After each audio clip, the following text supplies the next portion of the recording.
It's the Worldwide Sports Radio Network. The National League defeated the American League in this year's All-Star Game 7-6 in a first-of-its-kind swing-off tiebreaker after the game was tied at the end of the ninth. Kyle Schwarber was named MVP after hitting a home run in all three of his swings in the swing-off, propelling the NL to the W. The Jets made Sauce Gardner the highest-paid cornerback in football only days after extending wide receiver Garrett Wilson on a large contract as well. Is the Jets foundation now locked in, or are the two-star players more fool's gold for the off-floundering franchise as they look to rally under new coach Aaron Glenn? And before we whip around the NFL, we will make a call to the pen and dive inside baseball on another live, jam-packed Wednesday night edition of Jabba and the Mouth. The Mets are going to give him a significant. They're going to have a ton of money to spend. Why not put it in one of the top three offensive players in the league?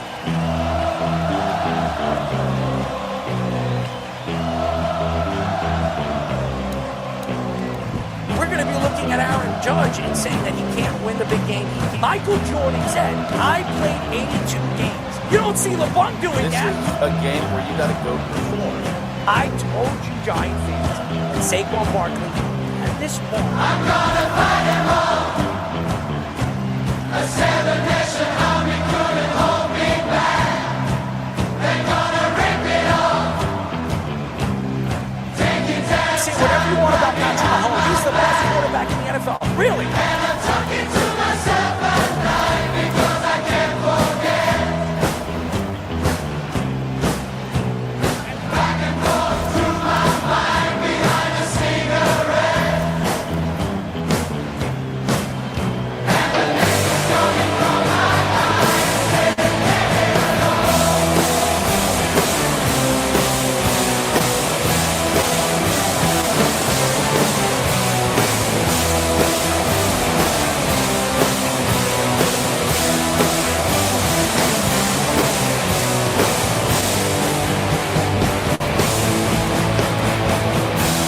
Let's do it. You're listening to Jabba and the Mouth.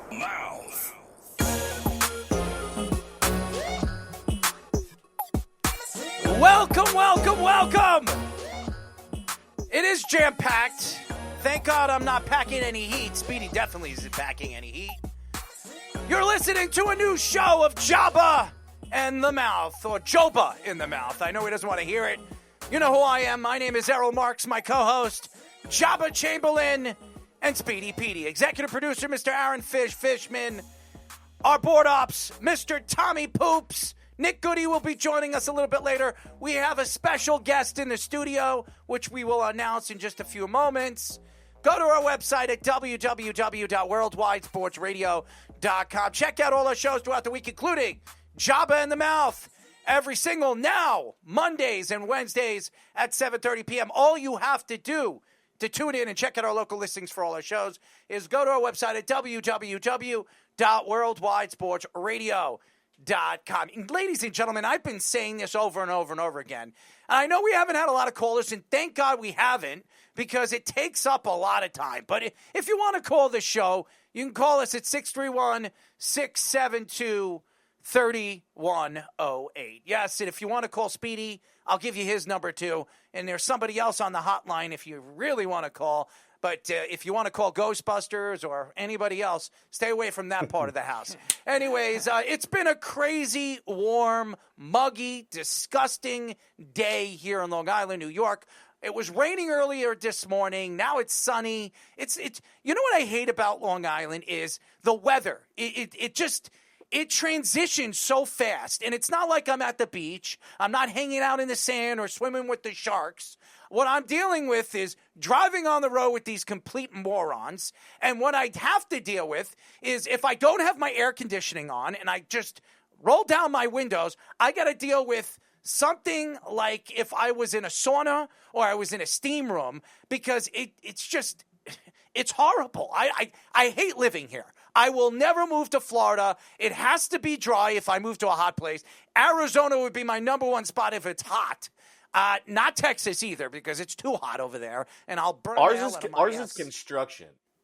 Well, I mean, on Nebraska. the road is awful. Oh, the construction over here is horrible. I will say this about Long Island. There are 3 roads you do not want to be on when it comes to construction. And one of them is this one right over here. And I'll say it more than ever. Everybody keeps talking about the LIE and how bad the LIE is. The LIE is bad when you're going up, you're going from Montauk or Riverhead to the city. It is bad, especially certain times. You don't want to go in rush hour. Rush hour in New York starts really from 2:30 to 7 o'clock. So if you're planning to come out to Long Island from the city from 2:30, good luck. You're not getting to your house until probably around 6:30. You would have to leave your job at 2 o'clock just to beat the rush hour. Now, if you're going to the city, good luck. It's even worse going from Long Island to the city. I would say if you don't leave by 1:30 to the city, you won't be in the city till about 6-7 o'clock, and that's being lucky if you have any luck whatsoever. But nevertheless, I hate Long Island because the food's great here. The people are interesting. As a matter of fact, the people are asses. I'm going to be honest with you. People here are complete morons. They don't know how to speak to you. You can go to a food market. You could be waiting online. I was doing today. I was getting my tuna fish. I was getting my bagel chips because I gotta stay away from the sugars. And I was also getting my watermelon. I get this bowl that I just eat by myself. I have to have my sugar. And I'm standing online. I'm waiting for this old lady. This lady took about 10 minutes to pull out her wallet and pay for her $10 meal, okay? It was with chicken. She was getting her, what are they, I don't know what it is. Rotisserie chicken and something else she was getting with it. And I think she was like buying blue cheese. She was telling a lady at she dips her chicken in blue cheese. I mean, I know that's what wings are, and that's what people do. Yeah, not rotisserie chicken. But that doesn't make any sense. It was very disgusting. But it took her 10 minutes just to pull out her wallet, and by the time I got out of the food market, it took me about 30 minutes. So, and she was rude and nasty, and then she was. You should have got her some honey mustard. Well, I'll tell you this: honey mustard is very popular out here, especially if you like your fries. And I do like my fries, and there are honey mustards in certain restaurants that are better than others. And if you go to Miller's, sure. Miller's it's sensational. They make it by hand. It is delicious. It's very sweet. Anything that tastes like mustard, I want to hurl. I do not like mustard. Everybody says, brown mustard or yellow mustard. Any mustard. If it's not honey mustard, you will not see me go out and buy. My dad was obviously, we didn't grow up bougie by any means, but it was usually around payday time. I knew Dad either got a bonus or something because he would get sausages with Grey Poupon. It was like the only time we got it, and it's like nostalgic for me. Ooh, I like that. But like, I'm not like a huge mustard guy unless it's honey mustard as well. The Grey Poupon was famous from Wayne's World. That movie really and the commercial. You got to end the commercial. Yes. You got to give the commercial some credit too. 100%. And that's how Wayne's World actually got it. Is right. Garth and him were like, "Do you have any Grey Poupon?" With the old man sitting in the limousine. Because it's a rich, whatever they call it, some sauce. I've never had Grey Poupon, so it's not something. I'll tell you this: horseradish is pretty good with certain things. Has anybody had? I can't get on board with horseradish. You like it, Tom. By the way, I want to introduce a very special guest in the studio. You can wave into the thing. All right, there you go. Tom is a fan of the show. His uncle is a very good friend of mine, and he's always wanted to come on the show, sit in with the live show, and just hang out with the boys. And he reached out to me last week, and he said, "Can I come and hang out?" And I said, "Absolutely. Come into the studio, as long as you're not hanging or, shooting the shit with Jabba, because Jabba will probably scare you the hell away. You can come and hang out with us and just chill." So never. He's sitting in today, and you can talk into the mic, Tom. We really appreciate you joining us. And I know you're a big Yankee fan. Jabba was a former Yankee and a guy that very well respected and is most known for his playoff game against the Cleveland Guardians, as he had those I guess fleas or midges. Midges. They're fleas in my eyes. They were flying around him, itching. He was itching and smacking them around. But that's where Jabba was most known. And Joe Torre speaks about it in his book. That was probably the worst thing he's ever done. Well, that was after it started with the Jabba rules. Let's go chronological order here. Well, I'm sorry. Jabba rules is. I mean, the shirts were the most popular ones. I don't have a shirt. I did sign with Modell's, so Yes. I actually did make some money, but I was like, man, I never. And I actually, it's funny. We were just talking about that one time in like shirts and all this other stuff. I somehow came across this guy on X, huge fan. He goes, I wanted to get you this shirt that we made when we were in college, but we were so scared to like come and try to give it to you. And I was like, you should have. It would have been sweet. And it was like, obviously vulgarities on it, so I definitely would have worn it at the time. So I was like, you should have done it. He goes, we still might do it. I go, I'll wear it. You're one with the words tonight. I mean, you've been using some big words. Vulgarity, I mean, that's a word. I mean, shot in the dark. I'm sorry? Impressive vocabulary. Well, Jabba is impressive in so many ways than one. We just don't want to see the impressive things he does off air because it could probably scare you. It scares the shit out of me. But nevertheless... Speaking of shirts, though, you know how many times people are like, why are you wearing a Knicks shirt? Well, it's a I'm whiskey. not wearing a Knicks It's shirt. not. It's definitely not a Knicks shirt. I can definitely read it. And if you No, can't, it's just the color scheme. But. Yeah.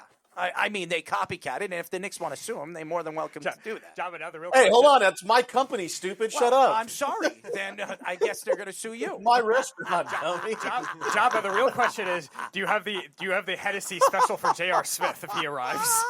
Oh, yeah, 100% we do. But it's they like to send me stuff and rub it in because they're Mets fans. So they'll send me like Mets colors for things, and I'm like, I love you guys, and it's our company. We've owned it for a while. But I go, if you keep sending me Mets colors, I'm gonna punch you guys. And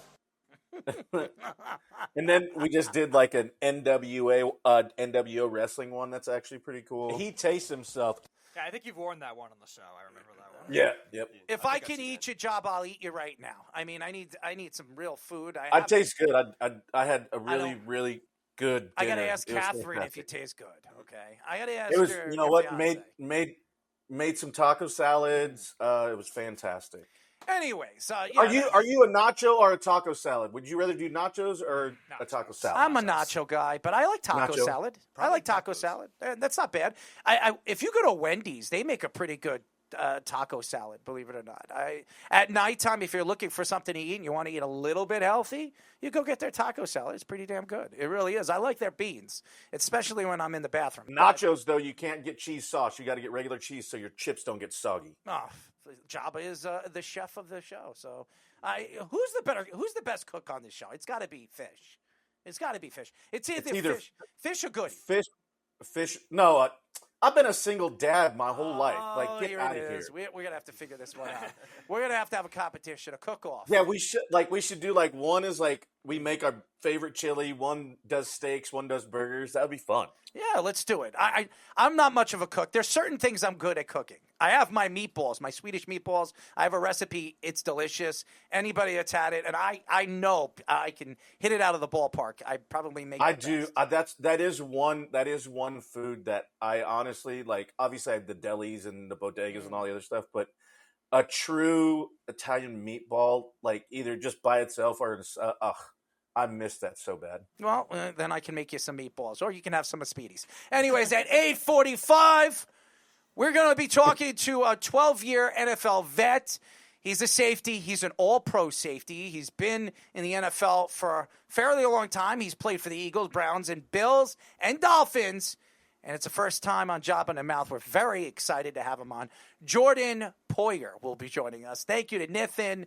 Nithin's rocking and, wearing that blue blazer today. He's chefing away all over New Jersey. So we love Nithin. He's driving right now. He's in backstage. And we'll get Nithin on a little bit later in the show. Hopefully he's not playing with himself or daggering himself. No, Nathan just likes his chicken curry. Well, I like the chicken curry, too. Speaking of chicken curry, which I'm trying to find the drop, but I'm a little lost today. I don't even want to look for it. I got to get into the show here.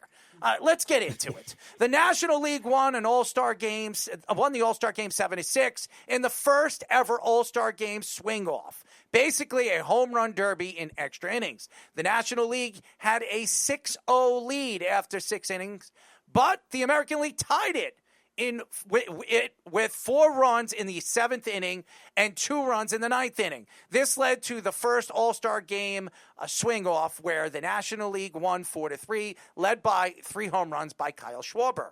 Many fans took shots at both teams for not putting the biggest stars like Aaron Judge and Shohei Ohtani in the swing-off. But reports say many of those top players had already left the stadium. Jeff Passan also had a tweet complaining about this, not even realizing some of those top players left. And Brent Rooker took shots at Passan saying, "I'm not good enough for you." That's what he's saying. Aaron Boone also took a lot of backlash for not using Judge or Cal Raleigh, but he said that was never part of the plans if they needed a swing-off at the end of the game. First of all, nobody ever thought it was going to be a swing-off. The National League was absolutely dominating the American League throughout the game. And the American League, I don't know what the American League was doing. I think they were eating turkey and they were getting ready for Thanksgiving because they were definitely not ready to play the game. It looked like the National League had every thought of winning that game and the American League just had no thought. But I didn't even get a chance to watch the full game because I wasn't even really interested. But what I was interested throughout the second half of the game is how the National League, and I'll say this, how the National League didn't just completely shut out the American League. The American League did not use any of their top stars. They really didn't. Aaron Judge barely played. To me, when you talk about going to an All-Star game, you want to see the stars, right? You want to see the biggest stars in all of professional baseball. Aaron Judge is the biggest star in baseball. You could argue him and Shohei Ohtani are the faces of Major League Baseball, and you didn't really get a chance to see those guys. Kyle Schwarber, who had a sensational game, obviously, winning the MVP, and he got the bat, and he got the trophy. He had a sensational moment. He didn't have a sensational game. Well, the moment is the sensational part of the game. Moments take over games, right? All you have to do is take over one part of the game, and it's a sensational part of the game. The fact is when you talk about All-Star games, there's nothing sensational about it. And being that right now there's no football, there's no hockey, there's no basketball, there's no nothing. Tennis in Wimbledon is over. There's nothing to talk about. So what is everybody watching? If you're a sports fan, you're tuning into either watching the All-Star game or watching the WNBA. And you got a major tournament in golf coming up starting at 12:45 tonight. Yeah, coming up, but it wasn't going on. Every single betting man, and I'll say this, if you're a betting sports, gambler, you're going out there and you're trying to find something to bet on, and there's nothing to bet on unless you're betting on the CFL, which, as you hear Carl say it over and over and over again, nobody gives a crap about the CFL. Or you could go and watch high school volleyball like Nathan as he hosts it for the NR Hour or NR Minute or media as he goes out there and he's trying to promote women's high school volleyball. The fact is, that's why the ESPN put on MLB's Home run derby? No, it wasn't the home run. What was it? Over the weekend, it was the draft. Oh, the draft, MLB, be quiet over there. The MLB draft, nobody cares about the MLB draft. Really, the big drafts to watch is the NFL and the NBA. Those are the drafts that everybody looks to. Even the NHL draft is not really popular, but over the years, it's been more interesting to watch to see what the New York teams are going to do and the metropolitan teams are going to do. But right now, this is the worst time for sports. So everybody was tuned in to watch baseball. At least most people were. I wasn't, because I could care less who won that game. There was nothing in the game that really was going to draw me to it. If it had some implications to whoever wins the game is going to have home field advantage for the American League or National League, then I would have an interesting thought to watch that game. Nothing in the game. And people were texting me, oh, did you see the polar bear? Did you see that rocket that he hit? I could care less. To me, it's a show for the fans. That's what it was. So when everybody was crying who was going to play in the game, when we were talking about Mizorowski and why Mizorowski made it over Suarez or Sanchez, nobody gave a crap about the All-Star game. I don't think Suarez or Sanchez would have cared who was going to win the MVP or who was starting or finishing the game. All they care about is getting into the playoffs and going into the show, getting into the World Series and trying to win a championship. If they get there, they're going to win they're going to get their money, and they're going to have a chance to get that one beautiful ring, or as Jabba would show you, 2 beautiful rings. The fact is, everybody's trying to find something to complain about. Media's trying to create something, a stir. Well, you got to remember, too, yes. you said it, though. It's like you try to stir up stuff right now just because there's nothing else going on. Yeah, so it's there's like nothing. It is what it is. There's some things I would change, and I think there's a lot of things. Like, I wish they would go back and Speedy, I know you're a traditionalist when it comes to like old school stuff. I wish they'd go back to the 10 outs because I want to see the homers. And I want to see how far they go. It feels like it's just all straight when they're doing like home run derby and all the other stuff. And that's what I didn't get too. So if you're going to have a swing off in the game, why didn't we have a swing off in the home run derby when you wanted to dictate it by less than an inch and let a computer algorithm figure it out? Give them the same thing that they did in the swing off. Like, what are we doing here? Maybe they should have just had a whole game of a swing off. That would have been more interesting. I would watch that still. Yes. I would rather watch a whole game of a swing off. Just see a bunch 100%. of, from 1 to 9, see who hits more home runs. Or that makes more sense of something that'll draw the fans to go out there and pay for the tickets. Just think about it. You're going out there every single year and watching garbage baseball. That's what it is. It's garbage baseball. Just like the NBA, when teams are scoring 200 points, the West and the East, or the national team against the United States team. It's boring. It's not fun anymore. They're not playing defense. Nobody gives a crap. They're laughing. They're giggling. There's nothing about the All-Star game. And Jeff Passan going out there and complaining, Jeff, stop. Stop. I know you're trying to sell what you're going to write every single hour, every single minute. Nobody cares what you think about this game because there's nothing important about the game. The fact is, I would have liked to see Mizorowski throw 106. Or if Aroldis Chapman actually has some junk. Did you see the interview with Mizorowski and Ken Rosenthal? Yeah, I saw that. Holy awkward. Mm-hmm. Holy awkward. But It wasn't his choice. It's not like he called up and then everybody's like, well, he should have really just been like, no, I'm not going to accept this, blah, blah, blah. It wasn't like he was telling everybody that he would, like, they put him on. You're going to tell a kid that you're going to make a decision to be like, hey, no, I don't deserve it. I've only made 5 starts in the big, like, and they brought up stats of all kinds of things like, oh, Craig Kimball's done, he's like 7, but never started a game. And blah, blah. I'm like, what are we really doing? Like, you want to see the studs, like, and not to say that Ranger Suarez and those guys aren't sexy, but they don't throw 103. No, that's what you want to see. You're right. Jabba, you're right. Mizorowski had nothing to say because there's no reason for the kid to speak. He handled it great, though. He really did. First of all, Mizorowski is going to be one of the phenoms we're going to watch for the next 5 to 10 years. As long as he stays healthy, this guy throws heat. And I don't care what anybody says. That's what you want to see. When Chapman came into the league, when Aroldis Chapman came in the league, and everybody was talking about this kid, they didn't care that he threw a changeup. Nobody cared that he threw like a cut fastball. All they wanted to see was the heat. That's all they wanted to see, that he can hit 100 practically every single time he threw the ball. And at some points, he was hitting 101 and 102. This guy's throwing 103, and some people said during practices, he's throwing 105. That's what I want to see. I want to see the young phenoms just try to hit points, and that's what you want to see. It's like this. Why do people go to All-Star games? Really, you want to see the stars, right? And what do you want to see the stars? What do you want to see the stars do?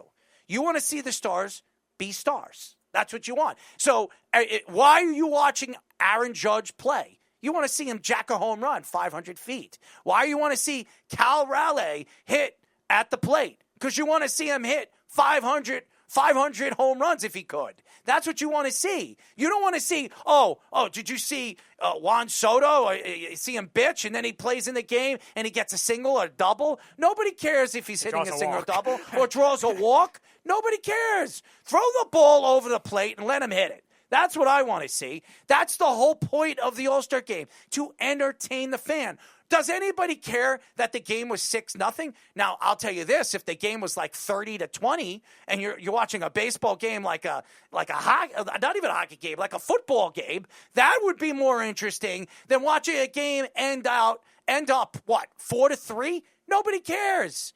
Nobody cares that the game ended that way. That's what I'm saying. I've seen back and forth on this other issue too, and I want to get both of your guys' opinions. I like it because it's obviously a different environment to be able to do these. I love the on-field as they're doing interviews. Yeah. I love that. For that event, it definitely applies to that. And I think I don't like it during the regular season. No, I understand that. But for this event, I thought it was great. Like to see actually Clayton's literal personality. If you didn't know him, and it comes out and he's like, "What do you want here?" And then he was like, "Suck it, big dumper." Like, you don't get to hear those things, and it's like, for events like this, I really like it. Some people didn't like it as I was talking to them. I thought it was really cool, and how easy was the ABS system when they did it? It was 5 seconds and it was done. It was great. Yeah, I'm like, what? I think the NBA was trying to implement that too into the All-Star game. You've seen NBA throughout the year do the players-only broadcasts too to try to implement that. So I think their baseball was trying a combination of that, and they really only did it with the national games. But now you're guys seeing it more. I like it too, Job. I'm with you on that. But you're right. I wouldn't do that in every regular season game. I think baseball is a generational sport that you've been watching. Most people were watching from the 1900s, and now these All-Star games for all professional. Look what the NFL has become. It's become flag football. Because none of the players were actually hitting the other players, so they transition into flag football. It's more interesting to watch because the players are actually playing, but they don't want to tear their Achilles. They don't want to tear their rotator cuffs. So what are they doing? They're playing like a normal flag football game. It's fun. It's fun when you're watching like Tyreek Hill run and do routes on the field because nobody can catch him. But when you're watching some of the guys like Russell Wilson play or May play, guys that shouldn't have even been in the All-Star game or the Pro Bowl, and then you look at the major leagues, that's why the World Baseball Championships is more interesting than some people say the regular season of baseball. Why? Because everybody is playing for their colors. Why did the NHL decide for the All-Star game to transition into that? What do they call that? Nations, yeah. The Four Nations. Yeah, the Four Nations. Why did they do that? Because these players are going to play for their colors. They're going to play for their countries. So you're going to see a better game. Now, this is what baseball should do, make the All-Star game like that. Play 4 games, not 4 innings or 3, 6 innings or whatever the hell you're going to do. Speed up the innings. And what I would do is play 4 games or 5 games or whatever. However, or if you just switch it to the span. one game where it's USA versus world. Right. I get they don't want to take it away. Oh, kid from Omaha's starting for the 76ers in summer league right now. There you go. Omaha. Yeah, Java sure. takes it but up the no, ass. maybe just do it the one time. I get why they don't, because it gives us something as baseball fans to look forward to, and not during the regular season or All-Star break. Yeah. So I can see why they wouldn't, but when you do futures games or you do the Olympics, it's your country. It's not American League, National League. So maybe they're switching stuff all the time. But so that's what you they just should never do. know what the heck's gonna But happen. that's what you Java, you should could do. probably even do Oh, I don't disagree. You could probably even do a regional too. Do North America, Caribbean, and Asia. Make it like more that. interesting. And I think these players will actually play if they're playing for their colors. That's what I would think. Now, obviously, the World Baseball Classics are coming up at the end of this year, and people are going to be more in tune to that. Look at the United States team. I don't think we've seen a United States team this good ever. I mean, look at the talent from top to bottom. Their catchers, Cal Raleigh. You have Aaron Judge, Bryce Harper, Mike Trout. All these guys are playing. Turner's playing. They're all actually doing it too. Yes. We've seen guys commit to actually doing it, Yes. which that's what I. But it's also different. When you get the opportunity to represent your country, it's different. It really is. It's not to say that it's not, but the first time I really got a dose of how important it is is why I would play with some guys. And about August, I would see them like running stairs, lifting harder. And I was like, hey, what? Like, because they go back and play in Dominican winter ball. Yep. Right. And that means the world to them. They were all great players that I've played with. But like you just noticed, it's just different when you get to like represent and have, I guess, that badge of honor of not only wearing your country, but like winning and being able to talk crap, because that's half the fun when you get to beat somebody. But that's the whole point of the All-Star game. You want to get these guys to play, not sit back and hang out with each other in a dugout and look like, hey, did you see that woman over there? Did you see there, in the second row? Look at those titties. That's what's going on right now. I get it, and we kind of touched on it a little bit. There should be some value on the game. I don't think there should be value of who gets home field advantage in the World Series because that doesn't make sense. There should be something in it though, but I just I like it because it's fun, and you don't necessarily have some should there be something do you get a bonus? People didn't realize the home run derby, there was bonuses for first, second, third, and fourth. It wasn't chump change either. And it's plus your bonus of playing, and people are like, "Oh yeah, well he's talking about leaving money on the table." Well, I don't give a crap what you say. An extra $500,000 or $750,000 is money. It's another trip for your family, or it's another college education for your kids, whatever. And I think it's just if they did a whole swing off or switch it up, do something I'd be in because the game really doesn't mean anything. No, it doesn't. And that to me is why I can't stand watching it.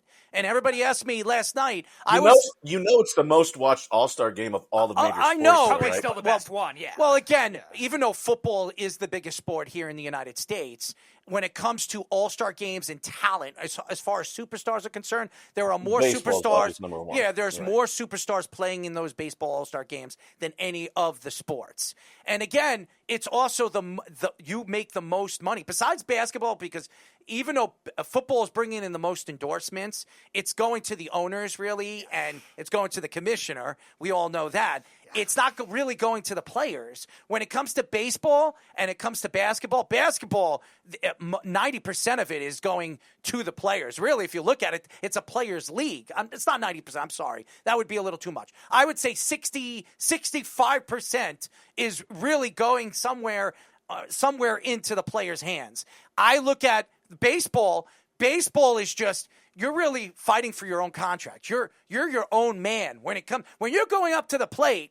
And everybody says, well, you're playing for the team. And I know, Jabba, you're going to say this. You're still a team player. Nobody cares about what the team is doing. They care about what you're doing because you're getting the contract in 7 years. You're going to be asking for $400 million. The team isn't, because every single one of those players are going to be asking for a separate contract. That's the fact. So you're going up there playing for yourself. Now, there are other players that are team players. I'm not saying that Aaron Judge isn't playing for the Yankees and trying to win a championship for the Yankees, but he's going up there for his family. He's going up there for his contract. That's what his is different now because he got his contract. But I mean. You know what I'm saying? No, and I will say kind of this in the same way as we as a fraternity, we want the guy in our position. Yes. To get broke off, because what does that do for us? If I go perform, I kind of have his same numbers and ability. Now he goes and sets a record. It's boom. Okay, now I can set that number because my number wasn't that high. It's funny how people always are don't like the Red Sox or whatever. And I'm I love everybody that signs a contract because that helps us at any point. And I was back when I signed my first arbitration contract, it was the largest ever for a non-closer in arbitration. Oh, wow. I remember and then Craig Breslow said it 2 weeks, he broke my record 2 weeks after because he used mine. Yeah, records are meant to be broken. But we love that. That's why we want to see these guys do that. And that's why we root for one another and why we have that fraternity. It's you see it and they're awesome, you just set a record, and it's boom, here you go. But these numbers. It's all about money. That's what these games are all about. And again, going back to guys like Aaron Judge or Shohei Ohtani. Shohei Ohtani just got a contract a couple of years ago worth about $70 million a year. Yep. That's what he's making.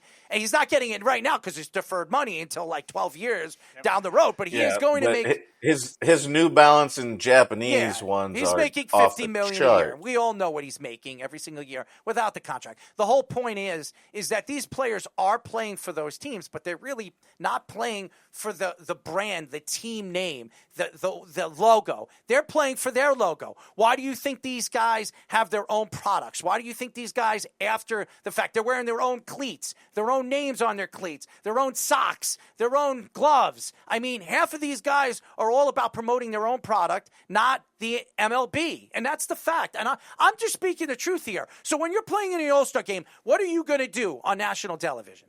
If I was a player right now, have fun, yes. But the whole point for me, if I'm trying to bring in more generational money, what I'm doing is I'm going to wear my own gloves. I'm going to wear pink gloves nobody's ever seen before, so people could see it on television and say, I want those. Aaron Judge wore those.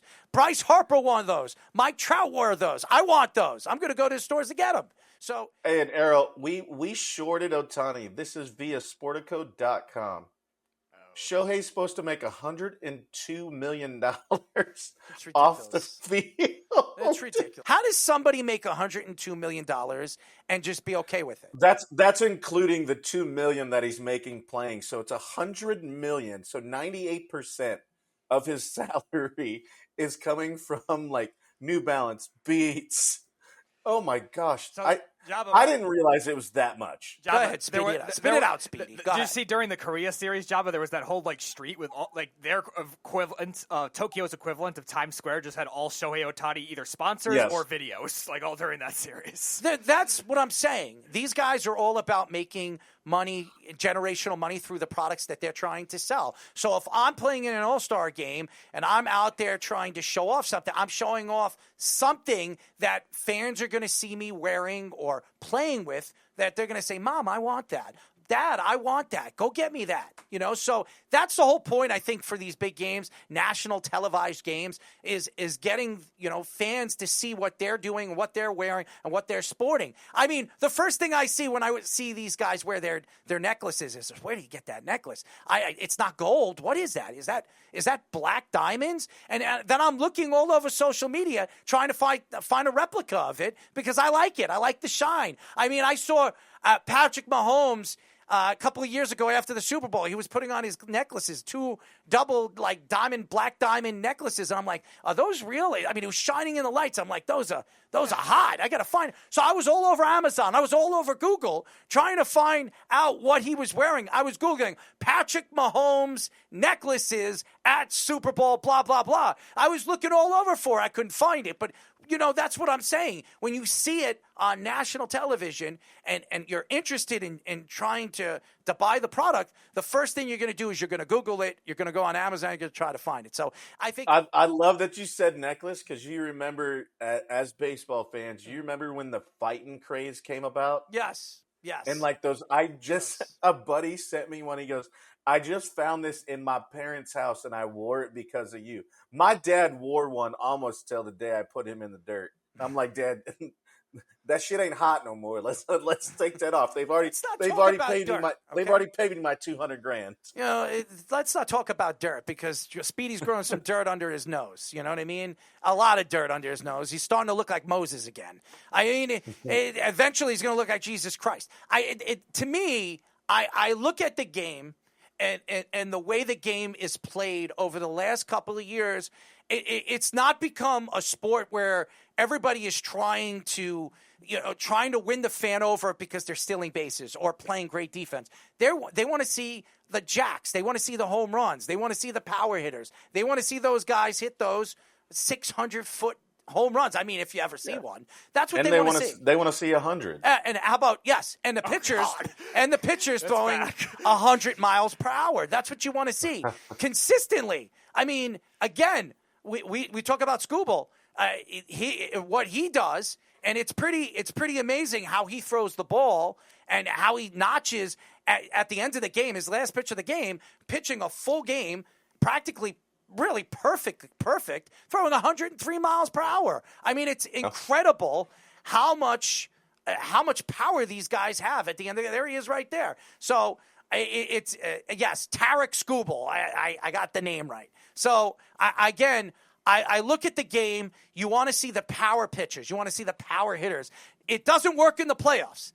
And everybody knows that. If you're a baseball fan, we have one right over here, Thomas. He's a Yankee fan. He's a diehard Yankee fan. The Yankees have been known, and as we all know, they're all about power. You know, the Bronx Bombers. Power doesn't win championships. And again, Steinbrenner learned that the hard way in the 80s. How many championships did the Yankees win in the 80s?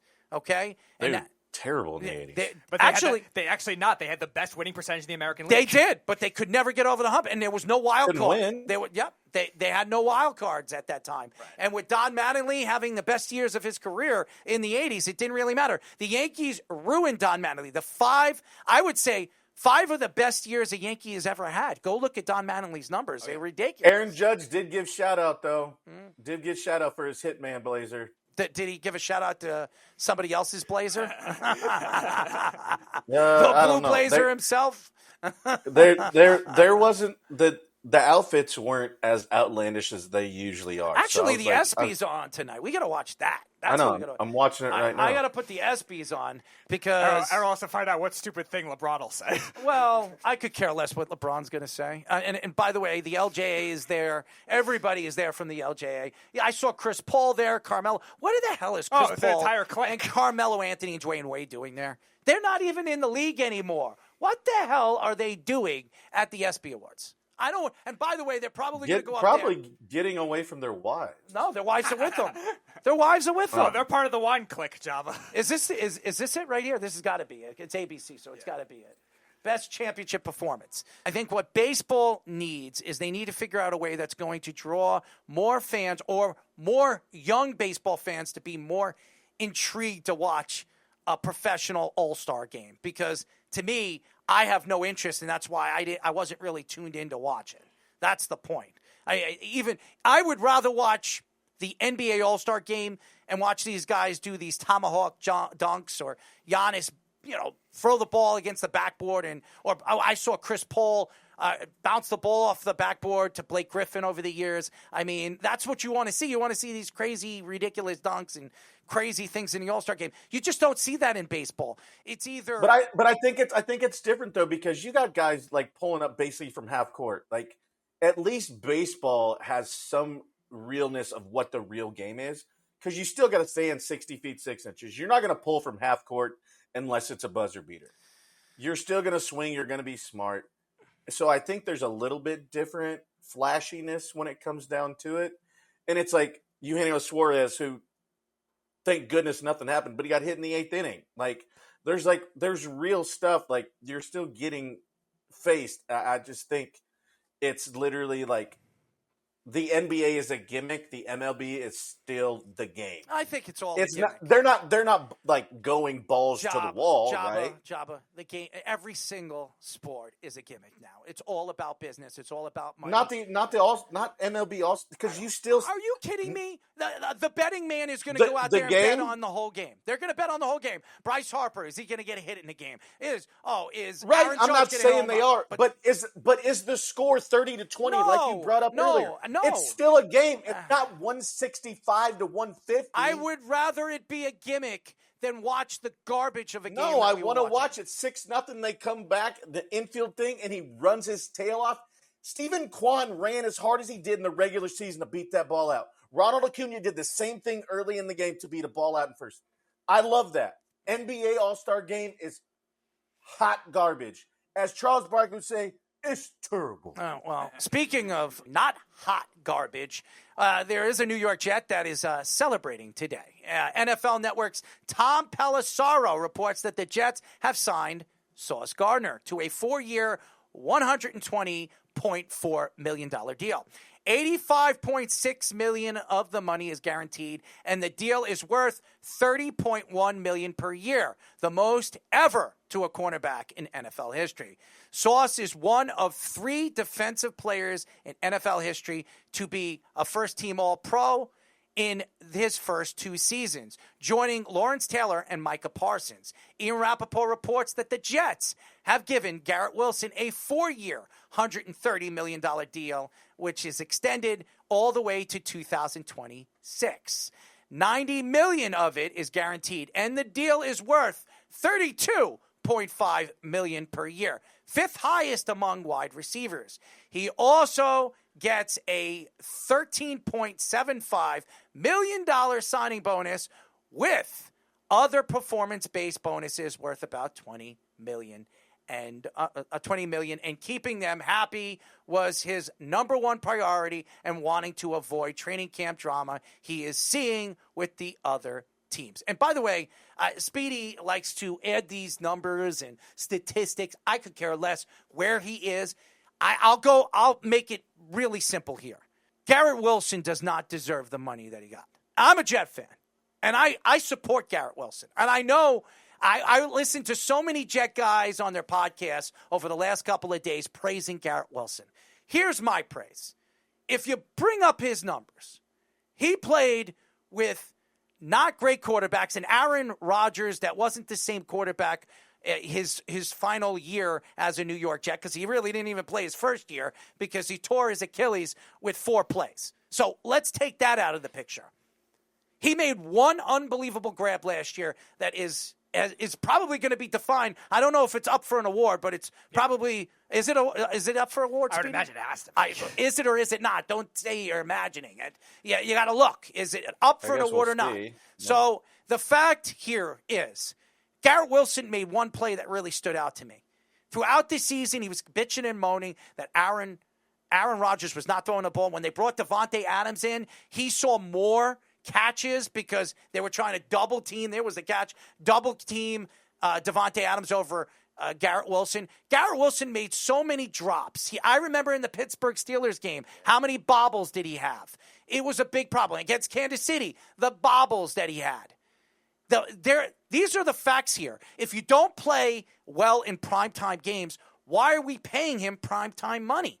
He's the 5th highest paid wide receiver. Does he really deserve that? Did he deserve that extension? I would have rather seen him this year with Justin Fields. He is going to be his go-to guy. Justin Fields played with him in Ohio State. Maybe we see some electrifying plays by him and Justin Fields.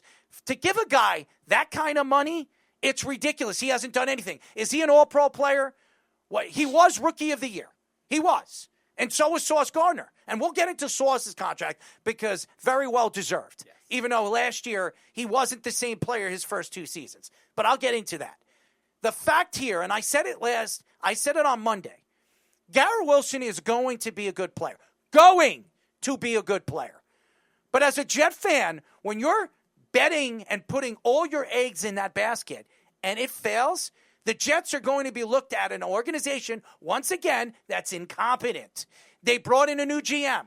They brought in a new coach. And I love what they're doing when it comes to Aaron Glenn. I think Aaron Glenn has the team's ears. I think he has the players' ex-players' ears. Ex-players are coming to practices and hanging out and helping these young players develop. That's what you want to see. Not an Aaron Rodgers on a football field and he's drawing all the cameras in the media as we saw them on Hard Knocks. We're seeing Aaron Glenn take over the locker room, speak for the players, not let the players speak and throw themselves out there where they look like complete jackasses, as we've seen the New York Jets and Bambi going out there and saying he's taking receipts, as we've seen over the last year or so. This is an organization that is a laughingstock, a clown organization. This is coming from a guy that is a Jet fan. And you give a guy who has not done enough the 5th highest paid wide receiving contract in NFL history, paying him almost $32.5 million a year? What are you, on drugs? That doesn't make sense. And that goes to incompetence. It goes to stupidity. I'm going to say this, and I'm going to say this to the guy, and I didn't want to do this, and I'm an honest guy on this show, so I'm going to go at this guy. He doesn't have to listen. He's probably not listening to it right now as we speak. To Jake Asman, okay? I listen to your take. Dude. I love you, man. You do a good job for the New York Jets. I respect what you do. When you go out there and say it's worth every penny, well-deserved, what is well-deserved on this contract? What has he done that is well-deserved? How many touchdowns? What is the most touchdowns Garrett Wilson has had in a season? 7. He's never had 10. When you look at the other guys, the other 4 guys ahead of him, has every single one of them broke 10. I guarantee you they did.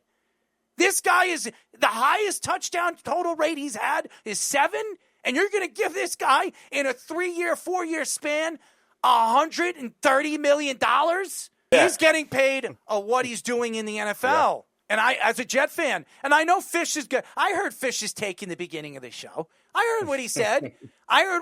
Because he hates the Jets, and he wants to throw the Jets all the way to the Wolves. And that's fine. You want to do that, and of course he's going to pop in and open his big fat mouth because he's wearing his Giants hat. Me? Yes, you. As the New York Giants are going to be a laughing stock of the NFL as well. So we'll get into that in just a few moments. I don't know. It could be close in wins this year. You might want to make a bet on that one. Any day, any time, buddy. Any day, any time if you want to make a bet on that. The fact here is, when you look at both contracts, and I'm going to go into the Sauce Gardner because I got to give him a little bit of praise because he deserves a little bit of that. I think the factor here is everybody loves Garrett Wilson because he's the best wide receiver the Jets have ever had. That's not saying much, ladies and gentlemen. Could you name the next guy under him that really stood out to you? The other guy is Wayne Corbett. Remember him? Remember the flashlight, as we heard Keyshawn Johnson called him? Lavernius Coles. How about Brandon Marshall, who wasn't even really a Jet? He had 2 really good seasons with the Jets. Or Eric Decker, who was a Bronco. I want to talk about a Jet, a guy that was drafted by the Jets. Garrett Wilson is the best one. And that is sad when you think about it. This organization's been around. They've won a Super Bowl in 1969. They never had a wide receiver on that team. Well, because you get them early, and then they decide they're like, damn this, I'm out. Or you get them late, and they're not any good. Dude, watching the Jets over the years and make these lousy draft picks and bring in these lousy wide receivers as tight ends over the years, it becomes like a draw for laughter.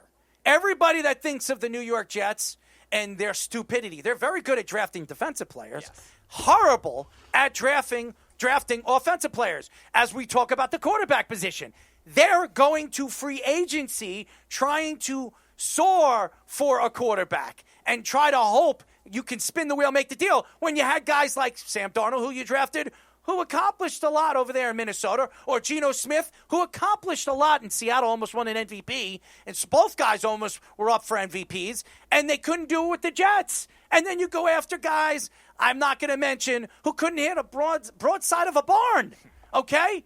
Well, let's be honest here. And clowns hiring people like Robert Saleh, who sits there and prances all day long saying that he's taking receipts, all gas, no brake. And then you got these media guys like Jake going out there and saying this is a good contract. This is horrible. This could set the Jets back for the next 5 to 6 years if this guy can't stay healthy. Now, to Sauce Gardner, very well deserved. This guy is one of the top 3 corners in the league.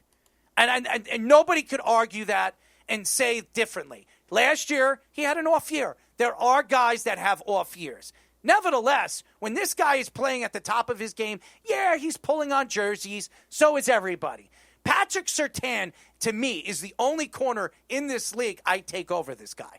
This guy is a stretch, 6'3", long, defensive talent that is only going to get better. He's 21, 22 years old, still growing into his body. He's a man trying to become a man's man, okay? That's the facts. This guy is doing things we've not seen a corner do this with the New York Jets since Darrelle Revis, and probably the only Jet to do that at the corner position is Darrelle Revis. Is he Darrelle Revis? No. Is anybody going to be Darrelle Revis? No. He's a mixture of, I would say, Cromartie and Revis. Long like Cromartie, but can go out there and go and get the ball like Revis. Nobody would throw to Revis. People are starting last year to throw to him because it looked like he didn't want to play. It looked like he wasn't happy with the coaching staff. He didn't like the scheme. I will tell you this right now. Aaron Glenn, it was a successful corner with the New York Jets. One of the better corners that people forget. When you talk about Darrelle Revis, the only guy that really stands out to me that was a born Jet, a guy that was drafted by the Jets and was something at the corner position, was Aaron Glenn. Aaron Glenn is a 4-time Pro Bowl player. Aaron Glenn, at one point in the league, was a top 3 corner in the league. Very well respected. Everybody, you ask anybody that's played in this league, what type of player they tried to mimic, including Darrelle Revis, when he was trying to get into the league. Aaron Glenn was one of those guys. Small, fast, and had an ability to push you around on the football field, no matter how small he was. Sauce Gardner is a soft player. I'm just telling you, I'm a Jet fan. He's a soft player. When you get into Sauce's head, it starts to get him to play offset and off the ball. Sauce has got to get tougher. And having guys like Aaron Glenn come to this team who's a Jet, a real legitimate Jet, that's going to go over there and tell him, listen, this is not Jet football. Because I listen to Robert Saleh, I listen to Rex Ryan, I've listened to Todd Bowles. This is how a Jet plays. How the hell do you know how a Jet plays? You were never a Jet. Todd Bowles was never a Jet. He was a commander. Rex Ryan never played football. Robert Saleh never played football except a tight end over there in college. Those guys never played. This guy actually played football. He was a great player. I think Sauce Gardner is going to be even better of a player. So to get him at this deal, 120, this guy is going to be one of the top 3 corners in the league for the next 7 to 8 years. To get him at this price for the next 4, a steal. An absolute steal because of what he can do on the field. He can completely clog one side of the field every single time. And those are the guys you got to pay. What are the 4 most important positions in football? Number 1, quarterback. Number 2, left tackle. Number 3, pass rusher. Number 4, a number 1 corner. Those are the 4. Are you going to say pass? Can we? Are we switching from pass rusher to edge, or like how are we? Edge rusher will take it over DT. Yes, just because. Oh, okay. Edge rusher, DE. We're just outside trying linebacker. to use the right vernacular around here. We don't want people to yell at us. Yeah, well, you're absolutely right. So I'm giving you my distinct thought here, and I know Fish would probably agree with me. That's the way you go. And look at the Jets right now. They don't know if they have the quarterback. They don't. And wide receivers getting a number 1 wide receiver, I would say, is 5. That's where I would go. So, but number 1 is quarterback. The Jets, we don't know if they have one. Number 2, a left tackle. I think they have a good left tackle.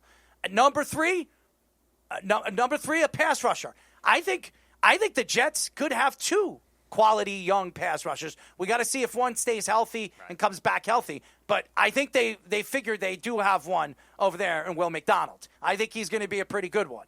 Stretch long. Jake, in our private chat's calling you out here a little bit early. He went edge as number 2 after quarterback. Absolutely not necessarily. Absolutely not. Because I think it's hard. It's easier to scheme up when it comes to blitz packages. Jake, you can't get pressure on Jake, the I love you, man. If you don't have a good left tackle for a pocket present quarterback, it's pretty hard. Jake, I would give the edge to the tackle as well. Jake, let me ask you a question. And listen, I want to bring Jake in here because I have to bring him in here because now I have to have an argument, and we're gonna have Poyer on in just a few moments, and I'm gonna ask him what is the most important positions in football.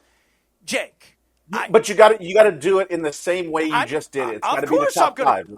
Top 5. Top 5? Yes, top 5. I'm going to ask him what he thinks, and he's a professional football player. Jake, here's the problem, and I'm going to lay it down for you. So, and I'm sure you know your game, and you're an Eagles fan. I love you for that. Good for you. And I am a Donovan McNair fan, and my second favorite team is the Eagles. The fact here is, if you don't have a quarterback that can stand on those 2 feet, and throw the ball, you don't have a team. You don't have an offense. And good luck trying to win. Who keeps them on their feet? The tackle. Now, you say the defensive player, the pass rusher is the second most important player. Okay. And defense does win championships, and I know that's what you're going to say. Here's the thing. When you ask a GM, what do you first build, and what is the second thing you build after that? He'll tell you an offensive line, number one, and number two, a defensive line. Why do you think he would say that? Because without a quarterback that can stand in the pocket and make every single throw, you're not winning, no matter how good your defense is. Good luck. How many teams win without scoring in a Super Bowl? I think it's only happened, it happened so far. I remember it was the Patriots, the last one, if I'm not mistaken. Yeah, 13-3. They beat 13-3. Yeah. I think that was the only time, and that was because the Rams screwed up in every kind of way, made so many mistakes. They had the wrong type of offensive play. It doesn't happen like that. You need to score. So let's hear your take. Let's hear your take. Well, I hear you. I think that's fair. I was pretty much the reason I was saying is because obviously, quarterback's the most important in today's game. It's offense, it's points. But the reason I say edge, I'm cool with that. If you think tackle's number two, I can see it, and I'm totally fine with that as well. I heard Howie Roseman up at Penn State. He came up to visit us, and he told us about his mentality of building in the trenches, that it's the most important positions, really building the big boys up front on the offense and defensive side of the ball. The reason I lean a little bit more towards edge is because, like you say, I understand you need a tackle, you need him to be upright, and you need to make sure that he's protected. But in today's game, a lot of the most elite quarterbacks, Lamar Jackson, Josh Allen, Patrick Mahomes, they're all pretty mobile as quarterbacks anyway. So you expect the fact that they're not just going to be pocket passers anymore, like the most traditional pocket passers of the old game, like Brady, Breeze, guys like it's like there's really not like the elite of the elite quarterbacks. And I know, Fish, you're probably sighing like you're the football aficionado, but an elite edge rusher, if you can just speed up that clock and you get him off of his motor, and if you're not able to go through your progressions and you can speed up that quarterback. I mean, you saw it in the Super Bowl. Is not an athlete. And Nolan Smith, they were all over Patrick Mahomes. He didn't have time to throw. And Jake, that's why edge is the third most important position after tackle. I know. I hear what you're saying, and I understand that. I'm totally fine with saying that if you want to argue. Let me just give you a logic experiment, though. How the Cleveland Browns have Myles Garrett, and their quarterback situation hasn't been great, right? It doesn't matter, anything else. If you have the best pass rusher in the league, you could still be a mediocre team. Pittsburgh. Right. No, Pittsburgh, that's TJ fair. Watt, That's another example. But if you have the quarterback, it would be suicide to spend on the quarterback and then not get the offensive line, as we've seen happen to the Bengals, risking Joe Burrow's career every single game he's out there. You're right. You protect that guy first, so those edge guys that are the next most important guys can't get there, so you can execute offense. A guy like Garrett Wilson, Errol, they weren't executing offense because, one, Rodgers couldn't push the ball down the field, and number two, they were, if the line wasn't protecting like it wasn't very often, the plays don't develop. Now give Garrett Wilson his college quarterback that he's run the scramble drill with forever. I think this is going to be very exciting for him. I think he's going to have a monster season. I Still don't not know worth if he's going to be worth the contract. $130 million. Yeah, I don't know if he's worth that I don't contract. think so He either. was technically 7th overall in PFF in our all 22 guys NFL rankings for last season. So he had some really good advanced And you know what metrics. I think of that? You know what I think of that? Doo-doo. That's what I think of it. So. I would say he's a top 15 guy. I was just going to say really quick, seven. just to counter your point. I think you do make a lot of good points, and you're right.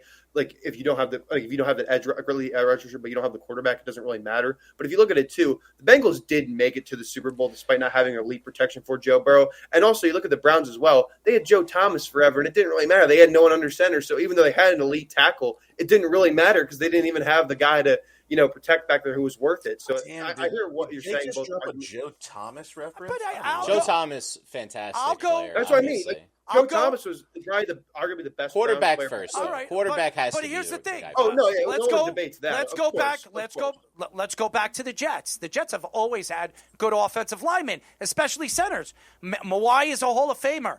Mangold is going to be a Hall of Famer. Ferguson was a great left tackle, is going to be a Hall of Famer. He played the majority. He only missed one game in his whole career. Got to shout out my boy, too, Arrow, Penn State, Olu Fashanu. He's a beast. Fashanu, yeah, and Fashanu going to be a great one, too, that the Jets have at left tackle. And now drafting a right tackle, I think the Jets solidified their offensive line, which could be their offensive line for the next 10 years if they could stay healthy. So, again, I'm going to go at it with you in many different ways. I think Sauce Gardner on the Jets is the second most important player on the team. Why? Why do I think he's the second most important player on the team? Who do you think I think is the first? Speedy, who do you think I think is the first most important player on the Jets? Who do you think is the number one? Is the number one player right now for the New York Jets, and it's not Justin Fields. It's not Justin Fields. Quentin Williams. So would it be one of the pass rushers, Johnson or McDonald? I'm not telling. You make a decision, and I'll tell you. I'll go McDonald. Okay. I was going to agree with one of the guys up front. So Jermaine Johnson would be the other one, edge rusher. Yeah, one of them. Yeah, I would say one. I probably would say Quentin Williams, your stud defensive tackle. Is their best guy is? I mean, Quentin Williams wasn't as good last year as he's been, but I like what I see out of McDonald. I don't say I would put him on that level, but if he can keep developing, he's got a chance to be a really good player in this league. I really like his spin move. You still have to give it to Quentin Williams, though, because that type of pushing the pocket in the middle, forcing you to those edges, is what really makes a good team. I mean, you saw what Aaron Donald did for years, and it just made those pass rushers look like better players than they were. All right. Von Miller late in his career, it's going to be offset for what any of you guys think is probably the most important player on the Jets, and there's a reason why. Because it's all about field position, and that's Thomas Morstead. That's the guy. And you're a little laugh at it. You're gonna. No, you're not wrong. He is the number one player right now for the New York Jets, and he needs to stay healthy because the way he kicks the ball and puts the Jets in position defensively is going to keep the Jets in the game. The Jets are not going to score a lot of points this year because they're not a high-flying offense. Their defense is going to play at the top notch. Aaron Glenn, with the players that they have in position, they need to be in good field position. And Morstead is the only guy that I think plays a big factor on the Jets making the playoffs this year. And I know everybody's going to say, do you think special teams sometimes get overlooked in that? Yes. In that way? Well, I've been a special teams coach for a long time, and it's so the minutia of the detail of how you're supposed to stand, the angle that you open your hips to run back. There's so many little things that nobody cares about with those types of guys. But the punter, because it's not sexy, right? Mm-hmm. It's not only not that. It's just it's only a couple of plays a game, right? You're only going to get at max 10 to 12 reps a game in your special teams if you're on one side of the ball or the other. And it's just there's no statistical analysis that you can play fantasy with for a gunner, right? Yeah. But a punter, you can do the inside the 20. Morstead's great at that. Yep. You can go coffin corner. You can kick it out of bounds. He's really good at that too. And if you have a guy that can do that, it's such a weapon. It's really hard to quantify how many wins that's worth to be able to control the field position. If you go back to the 80s and 90s, 70s, 80s, and 90s football, it was all about field position. Now, obviously, with the passing game opening up, it's a little bit different these days. A lot of teams go forward and fourth down. The Jets should be more of an old-school type of an offensive mentality with the run game. Yep. It's obviously going to look like a modern offense, but it's that old-school mentality, control the ball, and then control where the ball is on the field. They're going to play the same way the Lions played last year. Well, the Lions were crazy on offense last year. Yes, but their strength was running the ball through Montgomery and Gibbs. True. And that's I don't know if they're going to be running hook and ladders to offensive linemen. Ben Johnson's was a wild man. Well, first of all, wait a second. Ben Johnson's offense was run through the Jets' offensive coordinator now, and they're going to run the same offense the Lions ran with Ben Johnson. That's what they're going to do. But that's his trick plays. Every coach has their own trick plays. And I expect the Jets to do the same this year with the players that they have. They got to. I expect two. You're going to see a two-back set a lot with the Jets because they got three of them. You're going to see a lot of different packages you've never seen with Robert, a.k.a. Bambi Saleh, because he was a deer in the headlights. But what I'm saying is Morstead is so important if the Jets are going to make the playoffs this year. And Jet fans will probably say, wait a second, Morstead? Who the hell is Thomas Morstead? Thomas Morstead I don't know if anybody knows what the type of quality punter he is. He's one of the best punters in the NFL. He really is. And if you look at his career, the 15 to 20-year career that he's had, he's been a Pro Bowl player. I think at some points he was an All-Pro player. Yeah. This is a guy that can absolutely ruin games for other teams. And the Jets going to need him significantly this year if the Jets are planning to win at least 10 games. Now, there is some people that think the Jets could win 10 games the way their schedule is set up. I just look at Garrett Wilson. It scares me because Garrett Wilson, one, has not had a major injury. Now he gets his contract. Watch. He goes down with a major injury. We've seen this. I think Sauce Gardner is a unique player, and you have to pay those unique players that kind of money because if you don't, somebody's going to go after him or go at him when they get a chance to. And you do not want him to go to free agency. He's too good of a player, and you don't find those players. They don't grow on trees. You could find a Garrett Wilson in the 4th or 5th round. You cannot find a Sauce Gardner in the 4th or 5th round.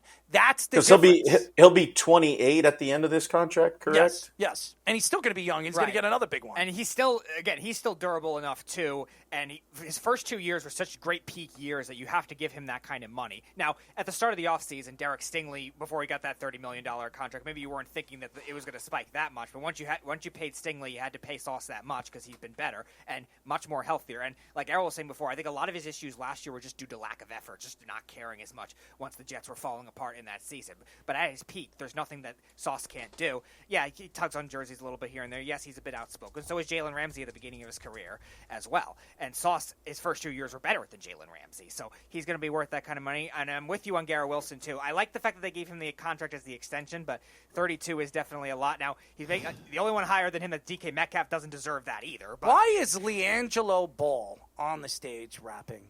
Are we really trying to sell this? Is this what the ESPN gurus out there are trying to sell? This is absolutely putrid. This is horrible. Errol, they did that at the All-Star game too. I know. Terrible then. I know. I've lost a lot of respect for ESPN. I'm just speaking the truth here. I'm losing a lot of respect for it because this is garbage. Why are we watching LiAngelo? They're putting all their eggs in one basket with people to get them. We've seen other things come out today. What they're going to do. What it is. It's all about doo-doo. That's what it's about. As we're trying to sell that to ESPN and all their fans. And I listen. I have a lot of respect for some of the ESPN guys. I've looked up to one of them.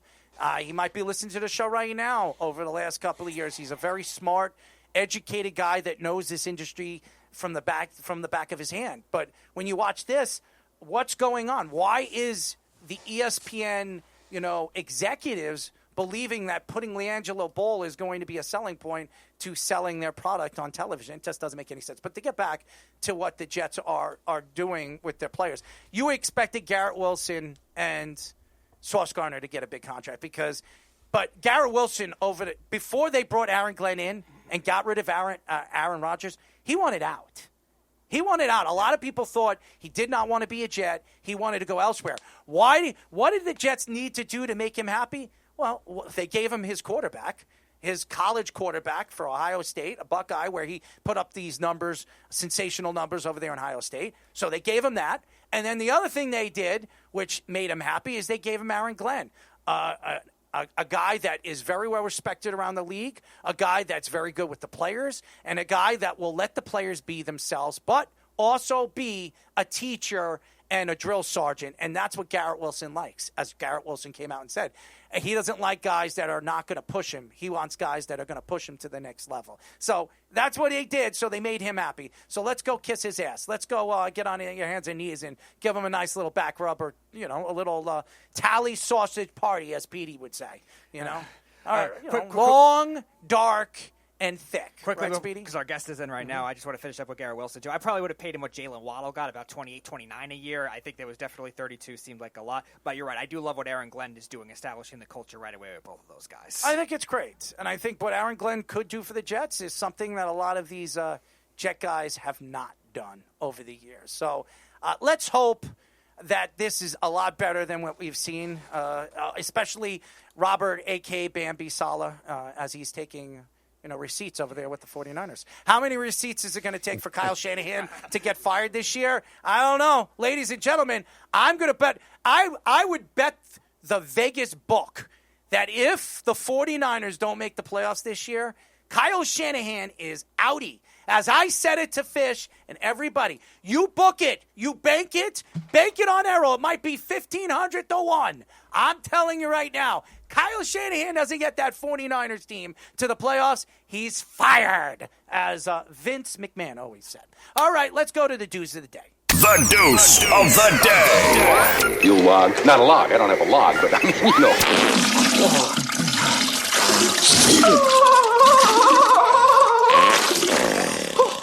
All right, ladies and gentlemen, my deuce of the day goes to, I've been trying to think of a way I can attack the New York Yankees. Here's my deuce.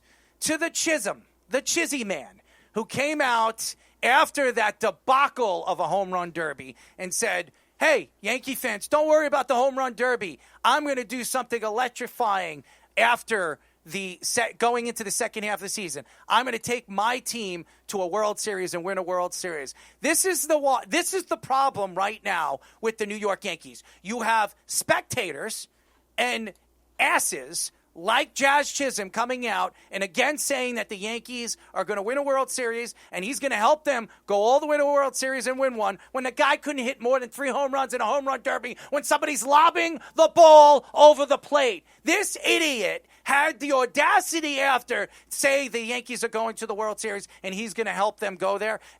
Jazz, shut up. I don't want to hear any more of the garbage coming out of your mouth. It's so stupid. I want to hurl every time I look at your face. I call you Jism because I'd rather go into the bathroom and look at a hot, beautiful woman and have a little fun than listen to the garbage that comes out of your goddamn mouth. I can't stand it. I think the guy is just I don't know what he is. I don't even know. I'm done with this. My deuce of the day goes to the Chisholm man because he's nothing but a nice jizz for everybody to have a little fun with. And anybody, I don't know.